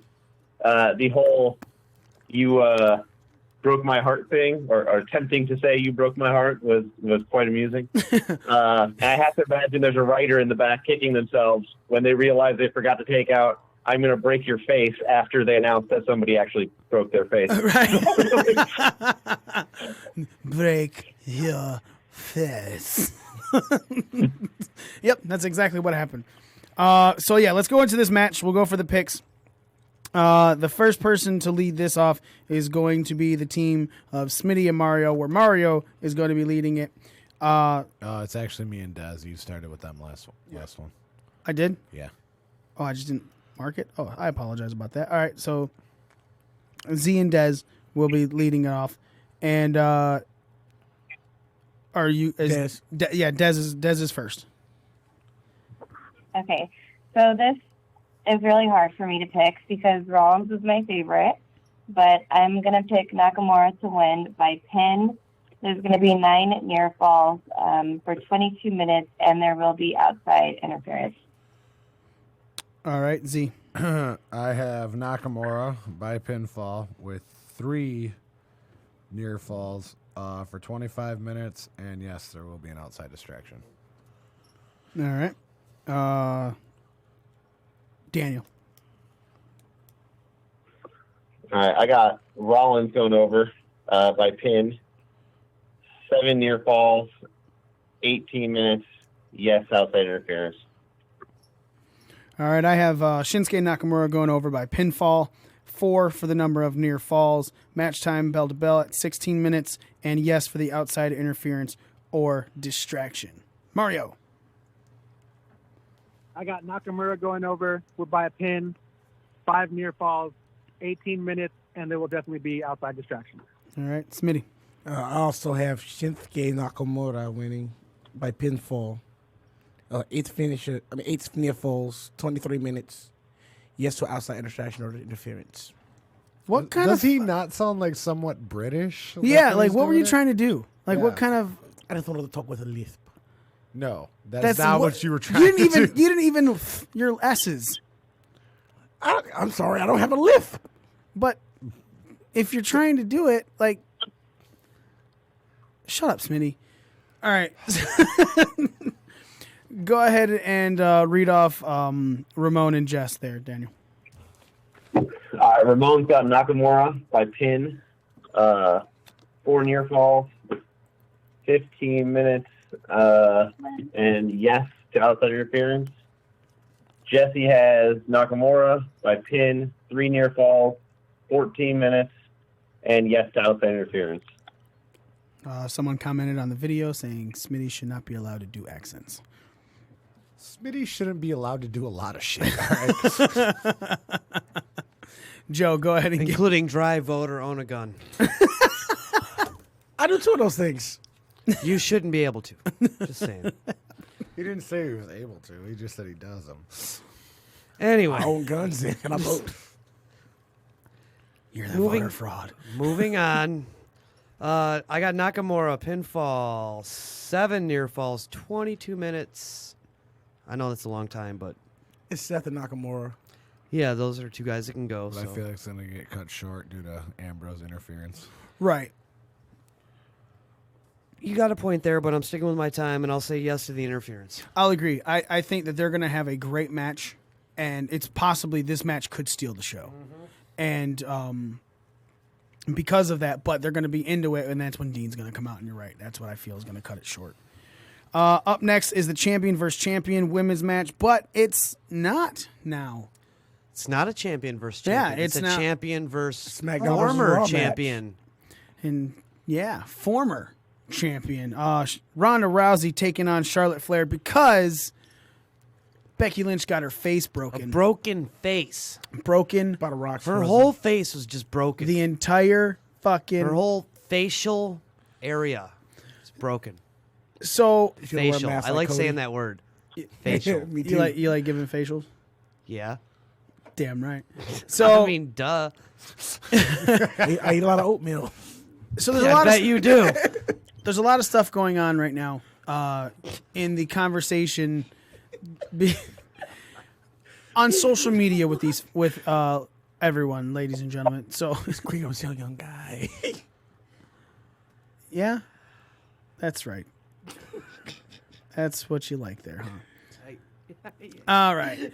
So Apparently, yes, he does. Becky got fucked up, and first and foremost, Broken face. I want to go into this. So we've all seen it. We've seen it in HD. When it first happened, everyone who's watching Raw is like, "What the fuck happened?" Like Becky is just a fucking bloody mess. But she got up like going a trooper, at it. though, too. Because the hard cam and the camera they displayed on TV did not show it. They had to. Right, a fan video showed that it was Nia, but it was blurry, so no one could really tell what But then happened. the SmackDown, It's one Nia. of their subsidiary cameras had it. They showed the real shit. When it was shown on SmackDown, my first thought is, oh, maybe like someone was hitting Nia's arm, and so she went off her mark. Nah, man, she just blasted her right in She the face. straight up hit her in the fucking face, and she followed through on that punch. Now, Closed fist and everything. there's conspiracy theories going on. Oh, right come now. on now. But hold on. Here's the conspiracy theories, and here's the only reason But there's I'm more. bringing it up is because of the validity for why this conspiracy theory could be true. WWE backs themselves into a corner. Becky is the hottest fucking thing on the market. You put them against Ronda, which originally they were not going to do champion versus champion because they didn't want AJ to take on Roman and Roman to get the booze. So that was the first thing. That switched because cancer decided to be the only thing that could get Roman Reigns over. Now, after that took him out of the title picture, they said, all right, we'll do this champion versus champion thing again. But Becky just went nuts. The crowds, they could not get her to not be booed, anything, but they were backed into the corner here. Now, WWE has written Becky Lynch versus Ronda Rousey. They don't know how to get out of it. So they have Nia Jax literally blast her in the face to fuck her up. Maybe Becky was like, that's who I trust the most. Maybe they were like, she's the one with the strongest punch. That's what we're going to do. So they're saying that the conspiracy theorists are saying that Nia did this on purpose, as told to her by the higher-ups. Why does this have any validity? Because of what happened with Brock Lesnar and Randy Orton. When the only people that knew about Brock destroying Randy in that match were Brock and Randy and some of the higher-ups, to the point where Chris Jericho was ready to beat the shit out of Brock Lesnar backstage. Listen, nobody's a bigger fan of Hold on, Chris let me Jericho finish. than me, but Jericho's a hothead, okay? All right, but it does not change the fact that he was ready to beat his ass because he thought everything that happened in that ring was 100% shoot. Like, they just thought that Brock went into business for himself and fucked Randy Orton up. Now, because of that, he did, but was told to. Yeah. It was known that this was going to happen with the higher-ups. Is it possible, and I'm actually going to we'll start with Daniel. Is it possible that, one, any of that conspiracy theory is true? Two, if it's not true, what do you think? Do you think that Nia went in and just said, fuck you, Becky? Like she was mad at Becky or something like that? I don't know. Go ahead and let's hear your points, Daniel. I don't think there's any validity to conspiracy. I think that's a little out there. Mario loves conspiracies, though, so I'm sure he's on board. But 100%. Honestly, I think Nia's just a fuck up. Like, she's not great in the ring. She makes mistakes, and she just misplaced a punch and fucking took her out. I don't think there's anything more to it than that. So, Mario, you're the conspiracy theorist over there? For the most part, yeah. Do you think that conspiracy I'm theory gonna holds? Go ahead. It's not far fetched. I'm not gonna say it probably. I'm not gonna say it's not gonna. It didn't happen, but we just saw it happen. Like I watched it in slow mo. She full on punched her in the face. That's a huge fist going into a small face. How do you not miss? Like it. Did it come from higher ups to slow her run? I don't know if you'd want to do that and slow her run. I mean, I don't know if it. build. Now, hold on. I'm not saying it slows her run. I'm saying it was to get those two out of the match at Survivor Series to possibly have a better build-up for it, possibly at Royal Rumble or WrestleMania. But just because there was no way to write it at Survivor Series to where it made sense for them to get out of what they put themselves into. Not to slow Becky's run, because I feel like this is what made it stronger. Yeah, I'm going to go with that. Yeah, that sounds way more plausible that this was their way out of having to pick a winner and bury anybody. It just seemed like an easier out than them trying to get at a crown jewel. Too bad they But I couldn't punch think- someone there. I think they had a much easier out though, just by taking the 4 horsewomen route and having them come out and help Rousey, and still have it be neither of them look strong. They didn't need to punch somebody in the face to make that happen. I mean, they could have just had But Ray, I think it Ray makes a kill good her. point because, like, she gets punched in the face, her face gets broken. Now you have all this banter on the internet where Rousey got her face busted and she hid for a year. And it's going to show how much stronger Becky is getting her face busted and come back in a couple weeks. Think of that. So, playing into So you're saying it's a move to make Becky look stronger? And my thing is, why would they have Nia do it if they about to start pushing her again on Raw? That's why you have the contender for the championship knock Becky the fuck out. Mhm.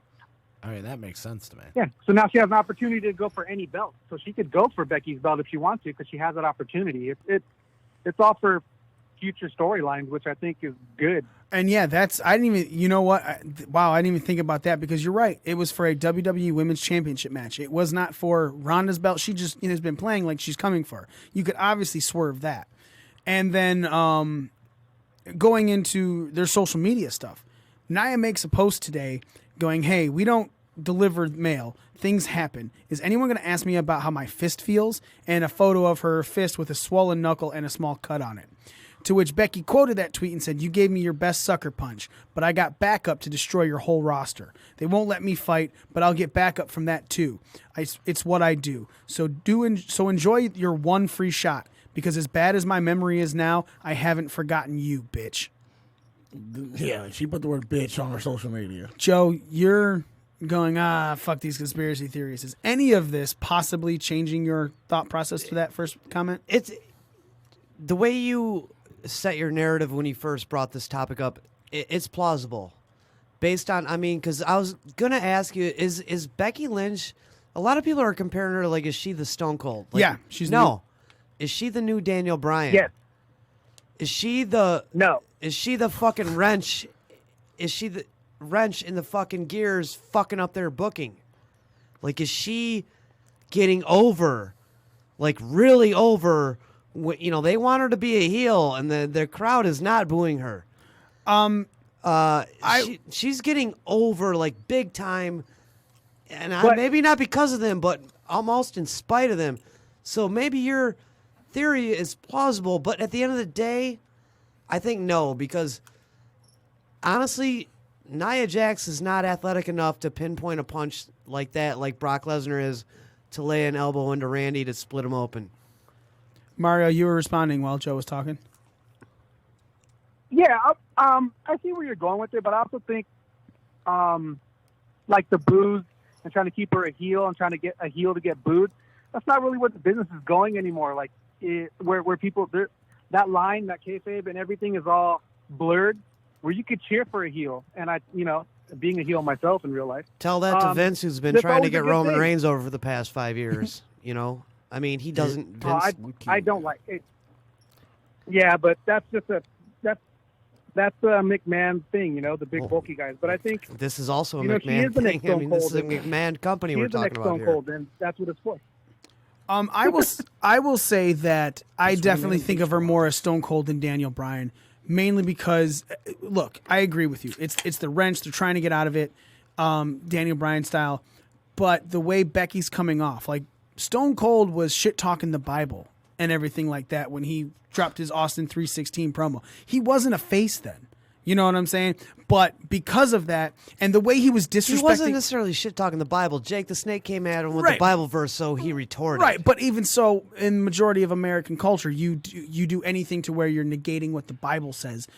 Especially with that fan base, you're probably going to be the bad guy. And then he was taking shots at Tyson, where WWE thought Tyson was going to be this super over guy, but Austin was getting over while disrespecting Tyson. It's like, because the crowd wasn't buying. We're just, again, Anti-establishment. Becky was doing everything that a heel should do when she's attacking Charlotte backstage, but the crowd just cheered it. Austin was doing everything a heel should do, but because of how his words, and they were buying into it, that's why it's more Stone Cold. Daniel Bryan wasn't doing heel things. But I mean, I compared it to Daniel Bryan because This is not who they it's want throwing to a be their fucking person. wrench into their booking. With Stone Cold, they were more apt to roll with it, like sooner. Now they don't like things fucking up their booking these days. Agreed, but they did roll with this sooner too. The minute they got out of the Charlotte Flair Becky Lynch, she's face. They're not doing anything to make her heel anymore. Like, and the way that she won was just in a badass way for the last woman standing match. I mean, it went a couple months, but they didn't. It's not like what they did with Roman. It's not like what they did with trying to hold Daniel Bryan down to where they had to change WrestleMania plans. You know. Well, it hadn't had an opportunity to get that far yet, though. Again, because they fucking switched it sooner. They bought into the crowd. So Nia made that post, and Becky commented on that. Well, Ronda Rousey made a post on Instagram, posing up a photo of these bitches are shooting straight fire. Nate Diaz put it up a tweet, and that's what Ronnie. I'm calling her Ronnie because that's what Becky's calling her. Ronda Rousey took a screenshot of the tweet, and the tweet says, "If you can't make it to war, you lose the war. You ain't bout this life." So Ronda commented on it, adding Becky Lynch. "I'm really sorry to hear the millennial man will not be showing up for her legally arranged ass whooping on November 18th at the Staples Center. Unfortunately, now everyone knows if someone hauls off and punches you for real, your face implodes. I suggest you keep practicing your tough guys' faces in the mirror. Should be very effective physical therapy. And have fun watching Korean soap operas on Netflix or whatever the hell the millennial man does with her free time. Don't worry, I'm not the backstabbing, cheap-shotting, ambushing, cowardly type. So you're perfectly safe to take your time and heal up until your figurative balls have dropped and when you're finally ready for your comeuppance. I want you 100% healed up, prepared, and looking me in the eye when the bell rings. Let me know when you're done healing your boo-boos and ready for me to serve you your ass on a silver platter with your avocado toast. I do have to admit, the millennial man is stunningly conniving. She poked the bear and ran like a bat out of hell when the bear awoke. Feeding me her favorite frenemy and fellow faux horsewoman, Charlotte Flair. She said faux, not for, F-A-U-X as in fake. Faux horseman Charlotte is a new level of manipulative cowardice, even for the millennial man. Charlotte is a super fight, and I've always wanted to fight her, but she's just the stand-in for the beating Becky Lynch has coming to her this Sunday. I'll be sending the champ a choice piece of Charlotte as a souvenir. Dropping the middle finger emoji with the hashtags Ronda vs. Charlotte, Survivor Series, November 18th, hashtag 4 horsewomen versus faux horsewomen." That was Becky. That was Ronda comment. Z, you were just listening intently. I loved your face for that whole thing.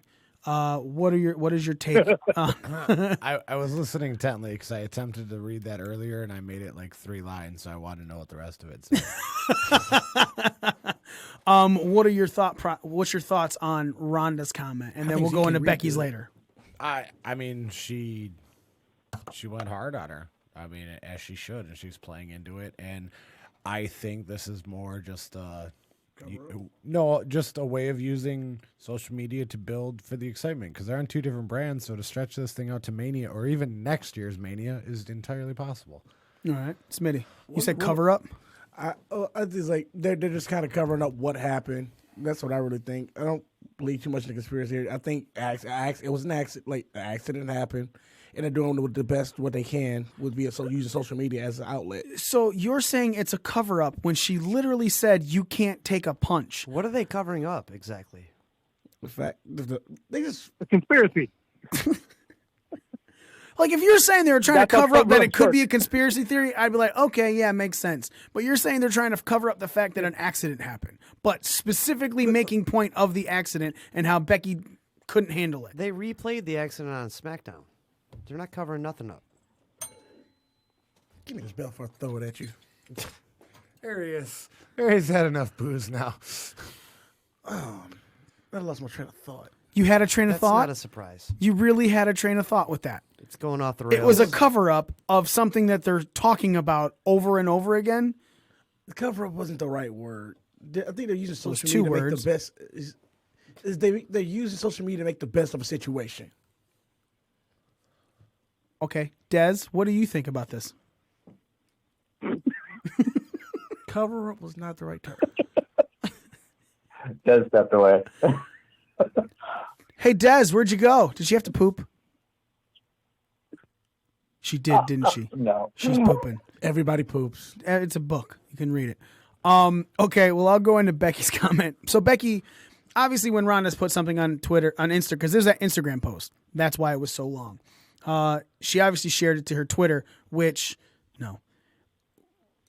Becky quoted, has also now changed her Twitter name to "The Man Is Now Residing in Ronnie's Head," and goes, Ronnie TLDR. That one I don't get because I don't understand that all the Twitter speak.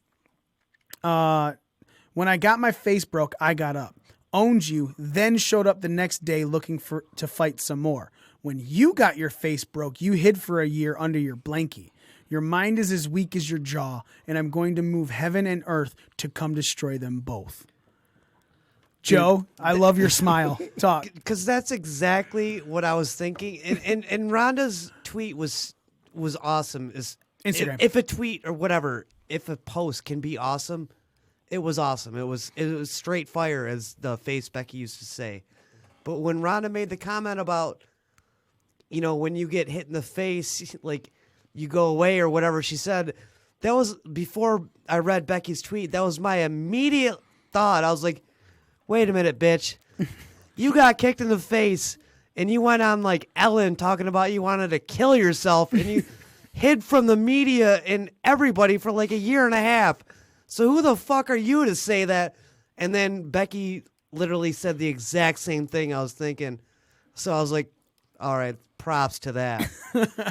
Look, this is the realest thing WWE has done in a very long time on their main shows. All right. Obviously, you've seen. But Joe went to the Styles residence. Yeah. So this is the realest thing that WWE No, has I done. didn't. But to the point where they're starting to blur lines of things that they wouldn't do before, they're doing now. Normally, when they show a replay that had anything involved with somebody having blood, it was straight black and white. What they showed of the Raw fight was more of like a tone where the reds were toned down to where the blue, obviously the blue showed more, but you could still see blood. There are people who are retweeting photos of Becky bloody, including Becky herself. Things that, again, that aren't black and white at all. Stuff WWE as a publicly traded PG era company doesn't do. They're going along with this.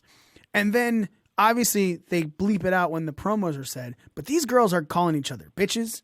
These girls are going above and beyond and just attacking. They had Becky show up on SmackDown after, which that's another reason why I'm playing into this, because I think this conspiracy theory might be true. If you have a severe concussion and like a broken orbital bone, are you on TV the next day? Like, can you handle that? I know Oney Lorcan caught when they took on the Undisputed Era. He had a busted orbital bone. He disappeared. Granted, it's NXT and it's taped and everything like that, but he was gone. With a severe concussion, is that even possible to show up on TV next day like that? I don't know. I've only had one concussion, and that was it. Who wants to speak? Mario? Mario. Yeah, I thought the same thing too when I saw her on TV. That makeup looked a little weird.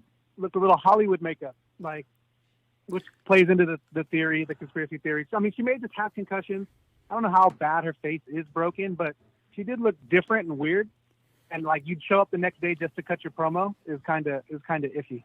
And it's also like, I could tell that, like you said, they put makeup on her. Who the fuck is sitting in a makeup chair? If you got a broken face, how good can that feel at all? If that's going on, Joe, how bad does it feel getting your nose broken? Maybe the puffy little powder brush might feel soft on the skin. No, Is that the one you use? I'll say after it is. After It like is. the fourth time your nose is broken, you just don't feel it anymore.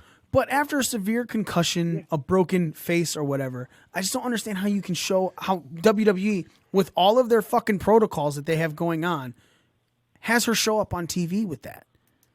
Especially with a concussion. Like, I've had a concussion. She wasn't once. wrestling, The so why couldn't she show up on TV? with a concussion, you have a sensitivity to light Look, it's still a PG rating, and it brings a level of realism to their product. And that's what I'm saying. Even if with a level of realism, it's a situation to where WWE is going against their PG rating, stuff that they would never do before. But having a woman with a black eye on the fucking show that still doesn't bring it past a PG rating if presented in the correct way. But if you're a family friendly show, you're trying to explain to your 8-year-old kid daughter. They topped the show off, showing how she got it by another woman in the act of a sport, a combat competition or conflict. It wasn't, she wasn't being beaten by a man. It wasn't an act of abuse. It wasn't an act of violence in the streets. It happened inside of a ring. And she was woman the to woman. too. So I think in that sense it's presentable and still within a PG rating. All right. That's a good description. And also not different. It's she was the aggressor at the time. Yeah, and that's a good point too. All right, Becky started this fight. Yeah, let's move this forward. We're going a little over already. We still have a couple more picks to make. If I'm not mistaken, which I don't believe I am, this is mine and Daniel's to go first. I'm leading this off. Ronda Rousey versus Charlotte Flair. 3 extras: pin, submission, countout, or DQ. Number of near falls plus or minus 1, and match time bell to bell in minutes. I have Ronda going over by submission. I believe the number of near falls are going to be 3, and I believe the match time bell to bell in minutes is going to be 11. Daniel. All right, I have Ronda going over as well by submission. 5 near falls, 13 minutes. All right. Smitty. I have Miss Ronda Rousey going over by submission. 4 near falls, 15 minutes. All right. Mario. I got Flair going over in a DQ because I believe in conspiracies, and something's going to happen in that match, which will also be part of my special appearance, with 2 near falls and the match going 12 minutes. All right. Z. I have Ronda by submission, 3 near falls, and 12-minute match time. Des, are you back? Yes, I'm here now. Oh, how was your poop? How's my what? How was your poop? That's what I'm just assuming that's where you went to go poop. Okay, so anyways, I have Ronda winning. Not even ignoring that comment. Ronda's winning. Go ahead, Des. By submission, with 4 near falls and 16 minutes match time. All right. Joe. I got Rousey submission, also 4 near falls, 15-minute match time. All right. And Daniel, read off Ramon and Jess, please. All right, Ramon has Ronda by submission, 2 near falls, 8 minutes. Jesse has Flair by submission, 3 near falls, 15 minutes. Dumbass. I'm sorry, you said he has what? What was that? You said he has what? Flair by submission. 3 near falls, 15 minutes. All right, whatever, Jess. God, I'm so glad he went last this time. Up next is the men's champion versus championship match. The Universal Champion Brock Lesnar with Paul Heyman taking on the newly crowned WWE Champion Daniel Bryan after a major heel turn. We're gonna talk real quick about this. We'll lead it off with Smitty because I don't think we've led off with Smitty at all. This match happened. You know why we haven't done that? Yeah, because But so this match Shut happens. The cockholster, bitch. Daniel takes a out of nowhere heel turn at the end of this match. And he got heat too. It wasn't out of nowhere. It kind of started. It's been festering to the point where it seems like he just bought into what the Miz said. Yeah, what it sounds like. do you think this was a call day of because of the Becky situation? Do you think that this is what they wanted to do after Crown Jewel anyway, because they wanted a different match, but they couldn't have it at Crown Jewel, but they needed a title to go to Crown Jewel? Give me your thoughts on what this inspired. Is AJ injured for some reason that we didn't know of? No, I think the plan was because they didn't put it on Joe, was to turn Brian, because they start playing the seeds with them teaming together, going to the Crown Jewel build. So I think but I didn't think they was gonna pull a trigger this soon on it. Okay. I thought they would have waited until after Survivor Series or something like that to pull that trigger. But that's why I'm asking, why do you think they did pull this trigger? Oh, why do I think they pulled the trigger? It was WWE rushes booking when they get into a panic. Joe, are you on that one? I agree with him on that. I mean, look at all the things that have happened very recently that have really had an effect on their booking plans. Crown Jewel. Leukemia. Becky getting injured. I mean, all this stuff like throws major kinks in their plans for all their booking, especially on these pay-per-views that are dual branded. Like this and Rumble and Mania coming up. There's a lot of things that happen that they didn't plan for, and that's what made me nod my head when Smitty just made that comment. A lot of things that just happened recently they did not plan for. They feel like they're backed in a corner, so I think they're shotgunning some shit. Like they're shotgunning this Ronda Charlotte thing. Like I don't want to see this right now. This is something I'd rather see at Mania. Exactly. I couldn't agree with Smitty more. Yeah, but you needed something to match the hype. I know that. I know that, but still. But obviously they're shotgunning it. They could have put Asuka in that spot. This is a WrestleMania match. They're shotgunning this shit. But would you buy They're into it panicking. if it's anyone else? Yeah. I think they panicked when they put the Universal title back on. If they put Asuka with Rousey for this, I'd buy into that like a Fuck no. motherfucker. Oscar looks so goddamn weak on SmackDown now. It's Oh ridiculous. yeah, they have her losing to the Iconics week after week. Yeah, man. So all right, I don't know. we're getting away from that. I want to go back to Daniel Bryan. This Daniel. How about you? When you saw this happen, what were you thinking? I don't know. It caught me off guard, I guess, because I really didn't see that coming. I didn't see this kind of switch happening right before the pay-per-view. Although, some news today implied that this has been planned. What news? Because I didn't see anything. What news are you talking about? Say again? What news were you talking about? I'm sorry to cut you off. I didn't see anything. I think it was Brian Alvarez, I believe, reported that this was actually the plan before even like the Lynch thing happened or anything else. Like this was always the plan to pull the title off of Styles for this match. Although I don't see why exactly, unless the original plan was for it to happen at Crown Jewel and they just couldn't do it because Brian refused to go. But it still surprised me that a turn happened there and that he went like full heel, which I'm excited for though, because I think I think the last time he was a heel character, he was, a comical heel. I don't think Lesnar and Bryan is going to be a good match though. It was first surprise that they did it. Second, thinking I don't know how they're going to pull this match off in a way that's going to be believable. Because this match was originally supposed to be Roman AJ. This match was really supposed to be Roman. They never AJ. had. I don't know about that, dude. I think they didn't want Roman AJ. They tried really hard for many years to keep Roman away from AJ. Yeah, the whole original plan was Just before like leukemia happened. Just They like weren't going to do trying to champion keep versus champion. Daniel Bryan away from Roman Reigns, dude. They don't want that.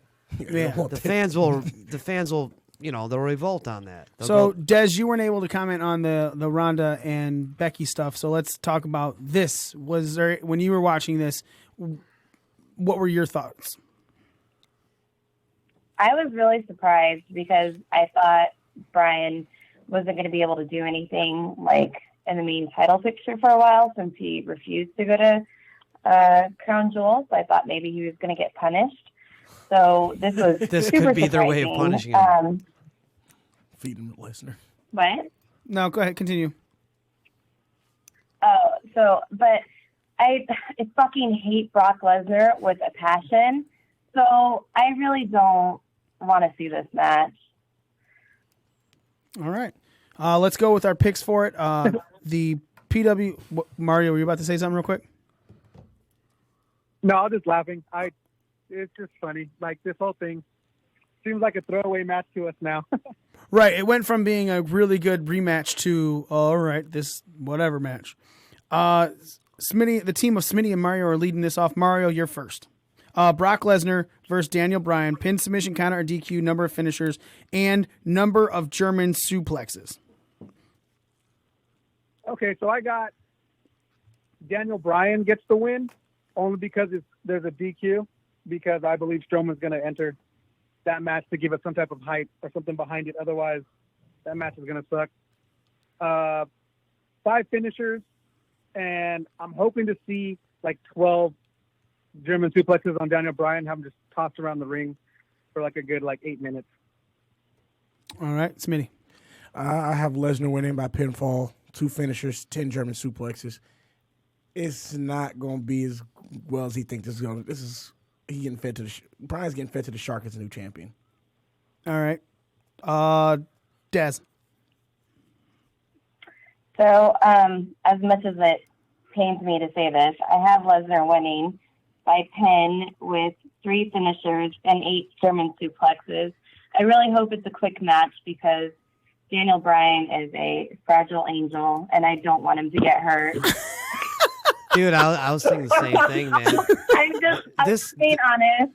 Yeah, this match is a health risk. I'm going to win. I have a feeling, and I'm going to rage the fuck out and not be happy about it. Dude literally had to retire because of too many shots ahead. So let's put him in there with Brock Lesnar. This match is a fucking health risk for Daniel Bryan, dude. Seriously, like, are they? You want to talk about conspiracy theories? Is this their way to get him done forever? You know, right? We lost Roman. You saw what he did to whatever Singh Maybe that was that's on his SmackDown punishment. or on Raw. I mean, Yeah. right? That was incredibly brutal. Shit's crazy. Z, your picks. All right, so here's my thought process. Daniel Bryan's going to win by quick roll up or fluke something or another. So I was almost going to pick 0 and 0 for the finishers and German suplexes, but then I realized if it does go the other way, I need some points. So I got Daniel Bryan winning by pinfall with 2 finishers and 8 German suplexes. That's like a chess pick. Why? You think Daniel Bryan's going to... If Daniel Bryan beats Brock Lesnar, it's the one thing AJ couldn't do, and it prolongs that feud. Remember that. Even fluky win, even quick roll up, off guard, whatever, it's still a win. Right. Daniel, you're next. Okay, I'm back and forth on this shit because I don't want Lesnar to win. I don't think it's believable that Bryan's going to win. But I also feel like they gave Bryan this win to put in his match for a reason. So I'm going to actually go with Bryan for the win. I'm going to do it by pin, 4 finishers, 5 Germans. I'm actually agreeing with you. That's why I was giving Smitty the look when he was like, what? This sounds like a Jess pick. I think they've been trying to show kinks in Brock Lesnar's armor. They have to stop making him look so unbeatably strong. And I feel like Heyman asking for this kind of sets up why Bryan wins this. So Bryan, I agree by pin. He's definitely not going to tap out Brock Lesnar. Number of finishers, I think there's going to be 2. Number of German suplexes, I think there's going to be 6. Go ahead and read off Ramon and Jess's picks. Ramon has Lesnar going over by pin, 6 finishers, 5 Germans. Jesse has exactly what you said won't happen. Bryan going over by submission with 5 finishers, 4 Germans. Makes sense. That's a Jess pick. Daniel Bryan submitting Brock Lesnar is a Jess pick. With the yes lock? Yeah, he's totally going to get the yes lock on fucking Lesnar. Joe. We're all going to feel real stupid when Jesse gets all these right. Right. I just want to say that I really like, and I want to like all your guys' logic that picked Daniel Bryan and why you picked Daniel Bryan. Because as a fan, in my heart, I want to pick Daniel Bryan. But I know that's it's because that's what I want. That's not what's going to happen. Right. So I want Daniel Bryan to win. I want him to win while you guys are saying that he's going to win. But because I want that to happen, I know that like God hates me, and that's not going to happen. Hate him back. It works for me. So I picked Brock Lesnar to win by pinfall. 5 finishers, 7 Germans. All right. Up next is the Brand Supremacy Raw vs. SmackDown Live. Number of matches won by Raw, number of matches won by SmackDown. This is a Dez and Z lead off. Z had to take off because he works at 4 o'clock in the morning, so I have his picks, and it's us that leads this off. So Z's picks are 3 for SmackDown, 3 for Raw, 4 for SmackDown. He has SmackDown having the most wins. Dez, what do you have? I have Raw winning with 4 matches and SmackDown with 3. All right. Myself, I have SmackDown winning 4 and 3. Daniel? I have Raw winning 4-3. All right. Mario. I'm sorry, Smitty. I have Raw winning 4-3. All right. Mario, what do you got? I got SmackDown winning 4-3. And just to be clear, I didn't pick Daniel Bryan because I like him. I picked it with the DQ. I really want to see him get thrown around the ring until Strowman comes and saves him. Which part of health hazard? The man has neck and head issues. Did I even have you guys pick? Yeah, it's his problem, bro. Did I have you make your mention of the Brock Lesnar? Yeah. Okay, I didn't skip you. All right. Cool. Confused for a second. All right, up next are that one off. Up next are the tables. English, Spanish, or other. I got Raw 5 and 2. Damn it. Really? Yeah. I forgot Joe again. Yeah, what is Jess? What is It's Jess like the and Ramon? never-ending You rib. forgot Ramon and Jesse, too. Yeah, what do they got? Sorry, I just got thrown off by fucking Smitty. Ramon has Raw 4-3. Jesse has SmackDown 2-5. What the fuck? Yeah. Yeah, SmackDown winning 5 of the fucking It's matches. totally, he's like throwing ping pong balls into beer cups like a Z pick. Well, at least it added up correctly. At least he didn't have an off number. That's a good point. At least he knows how to add. Yeah, he can do basic math. Up next are the tables. Again, Daniel and I are leading this off. This time it's Daniel leading. Go for it. I'm going to go English, Spanish, destroyed, other survives. All right. I have the same thing. English, Spanish, destroyed, other survive. Up next is Mario. I got the same thing. English, Spanish, destroyed, other survive. Smitty. I got the Mexican table surviving. That's it. So English and others Yes. gone. Okay. Dez. I have English and Spanish destroyed also. All right. Z only has the English one being destroyed. Spanish and other are surviving. What do Ramon and Jess have? I hope Jess has everything destroyed. Ramon has English, Spanish destroyed. Jess has just English destroyed. Damn. Joe. The popular pick, English and Spanish destroyed. All right. That's what we like to hear. All right. Finally, unscheduled appearances. We're leading this one off. Smitty and Mario are the team to go first. Who you got, Smitty? I got Dean Ambrose, Mandy Rose, Elias, Nikki Cross, and AJ Styles. All right. Mario. I got Baszler, Jessamine Duke, Ambrose, Elias, and Becky Lynch. All right.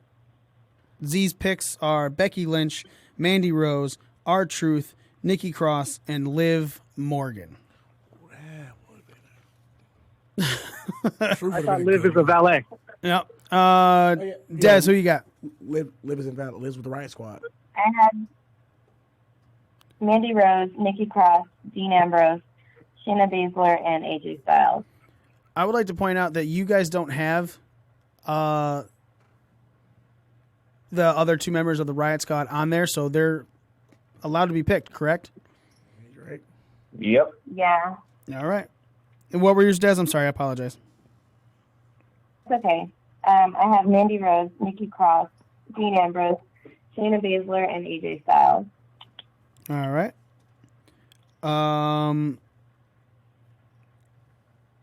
Is it me next? Yeah, me next. Dean Ambrose, Nikki Cross, Liv Morgan, Sarah Logan, and for my final one, I'll go Becky Lynch. Daniel? I'm going to go Rose, Lynch, Ambrose, Styles, Liv Morgan. I'm going to All right. What were the for Jess and Ramon? Ramon has Ambrose, Lynch, Morgan, Cross, Styles. Jesse has Lynch, Jinder Mahal, The fuck? Ambrose, Styles, and Nikki Cross. Joe? I got Dean Ambrose. I got Nikki Cross, Becky Lynch, R-Truth, and Liv Morgan. All right. That's it for our picks. Pro Wrestling Scorecards is taking us, the Ring Crew, on. There's a lot to look forward to here. We're going to have a whole bunch of stuff that we're going to be talking a lot more shit on the Twitters and everything like that. What's up? Yep. Z forgot his phone, so he's back. I wanted to take Nikki Cross off of Sarah Logan. You're taking off Nikki Cross for Sarah Logan? Yeah. Okay. So, guys, how do you feel about your picks over there, Scorecard Crew? Mario, how do you feel about you? You think you can beat Smitty?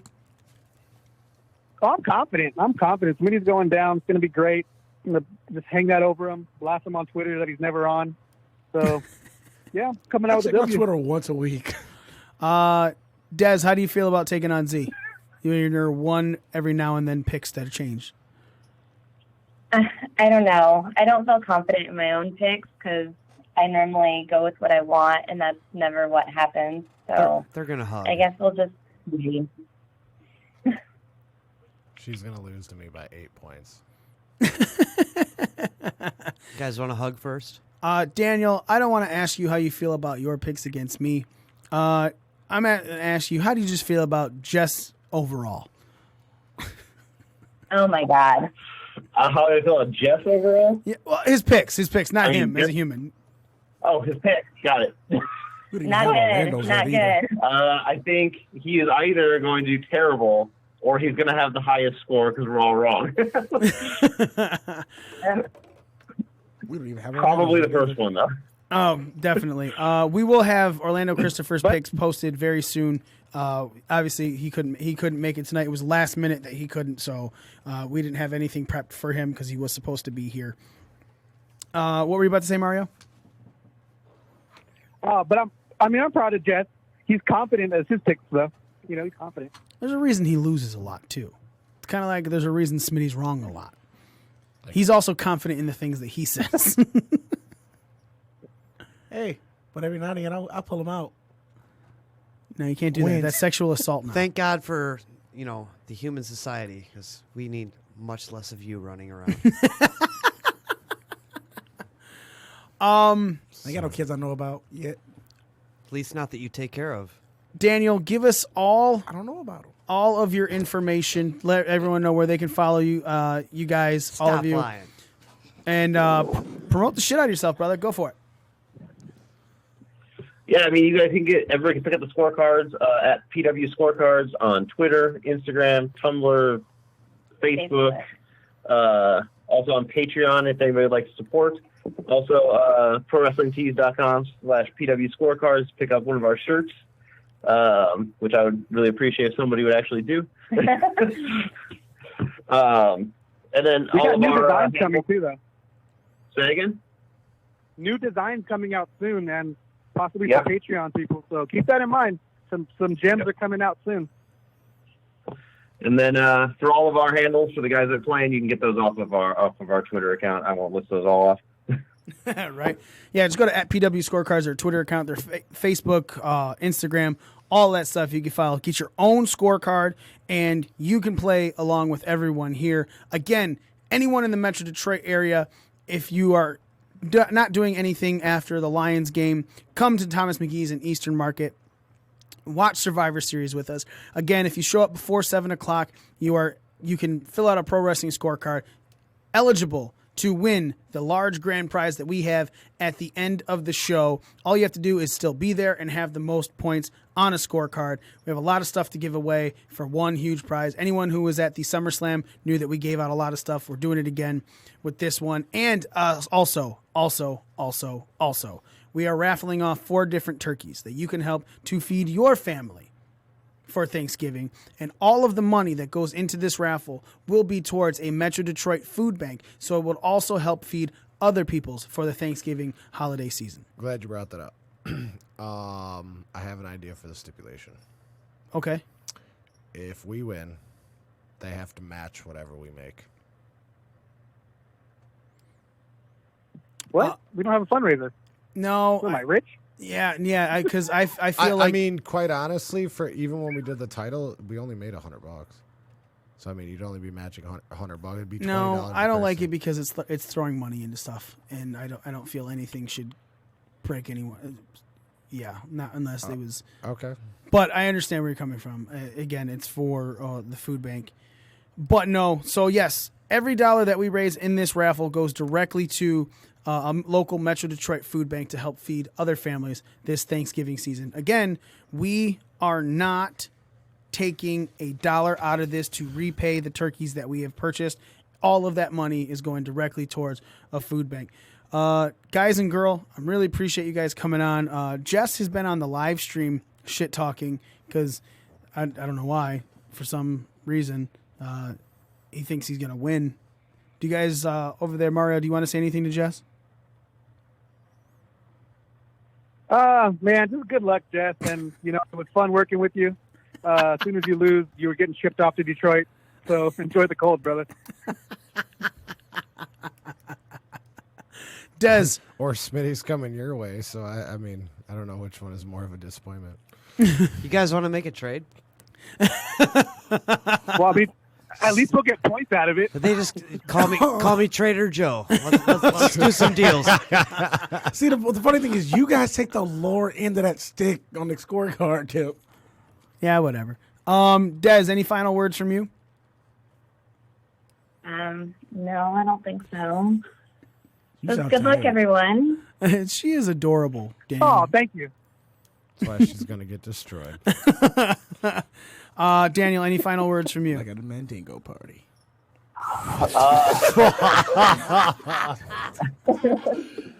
Oh, my goodness. All I have left to say, I'm just looking forward to whooping your guys' ass. And but also I'm hoping to lose so I can get rid of Jesse. So I don't know which way I want to go here. Thank you so much to the three of you for being on the show, making your picks. I really appreciate it. You guys taking time out of your day, a couple hours out of your day. You guys are on Vegas time, so it's what, 8:30 there now? Almost 9? Yeah, almost 9. Yeah, you guys got to get to bed. You sound like a couple that just needs to. You go to bed early. That's what you sound like. You guys are too adorable to be young kids out partying all the time. So you guys go ahead and get your sleep. Mario, you go ahead and go out to the club. Try not to Rey Mysterio anybody. Thank you guys so much to everyone again for calling. Thank you so much to everyone for listening. If you're listening live, you can definitely download the podcast, Apple Podcasts, wherever you listen to your shows, Overcast, things like that. Make sure you subscribe, rate us 5 stars. And again, anyone who is listening to this live, we are posting the video from what we were doing live on Periscope to our YouTube shortly after this.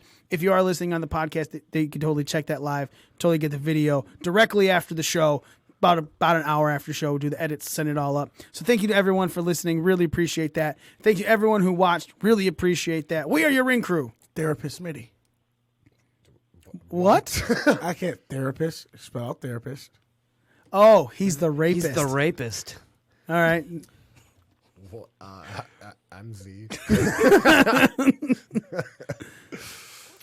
Whole fucking Joe. And me, the almighty one, Mikey himself. Ladies and gentlemen, again, thank you so much for listening. We are out.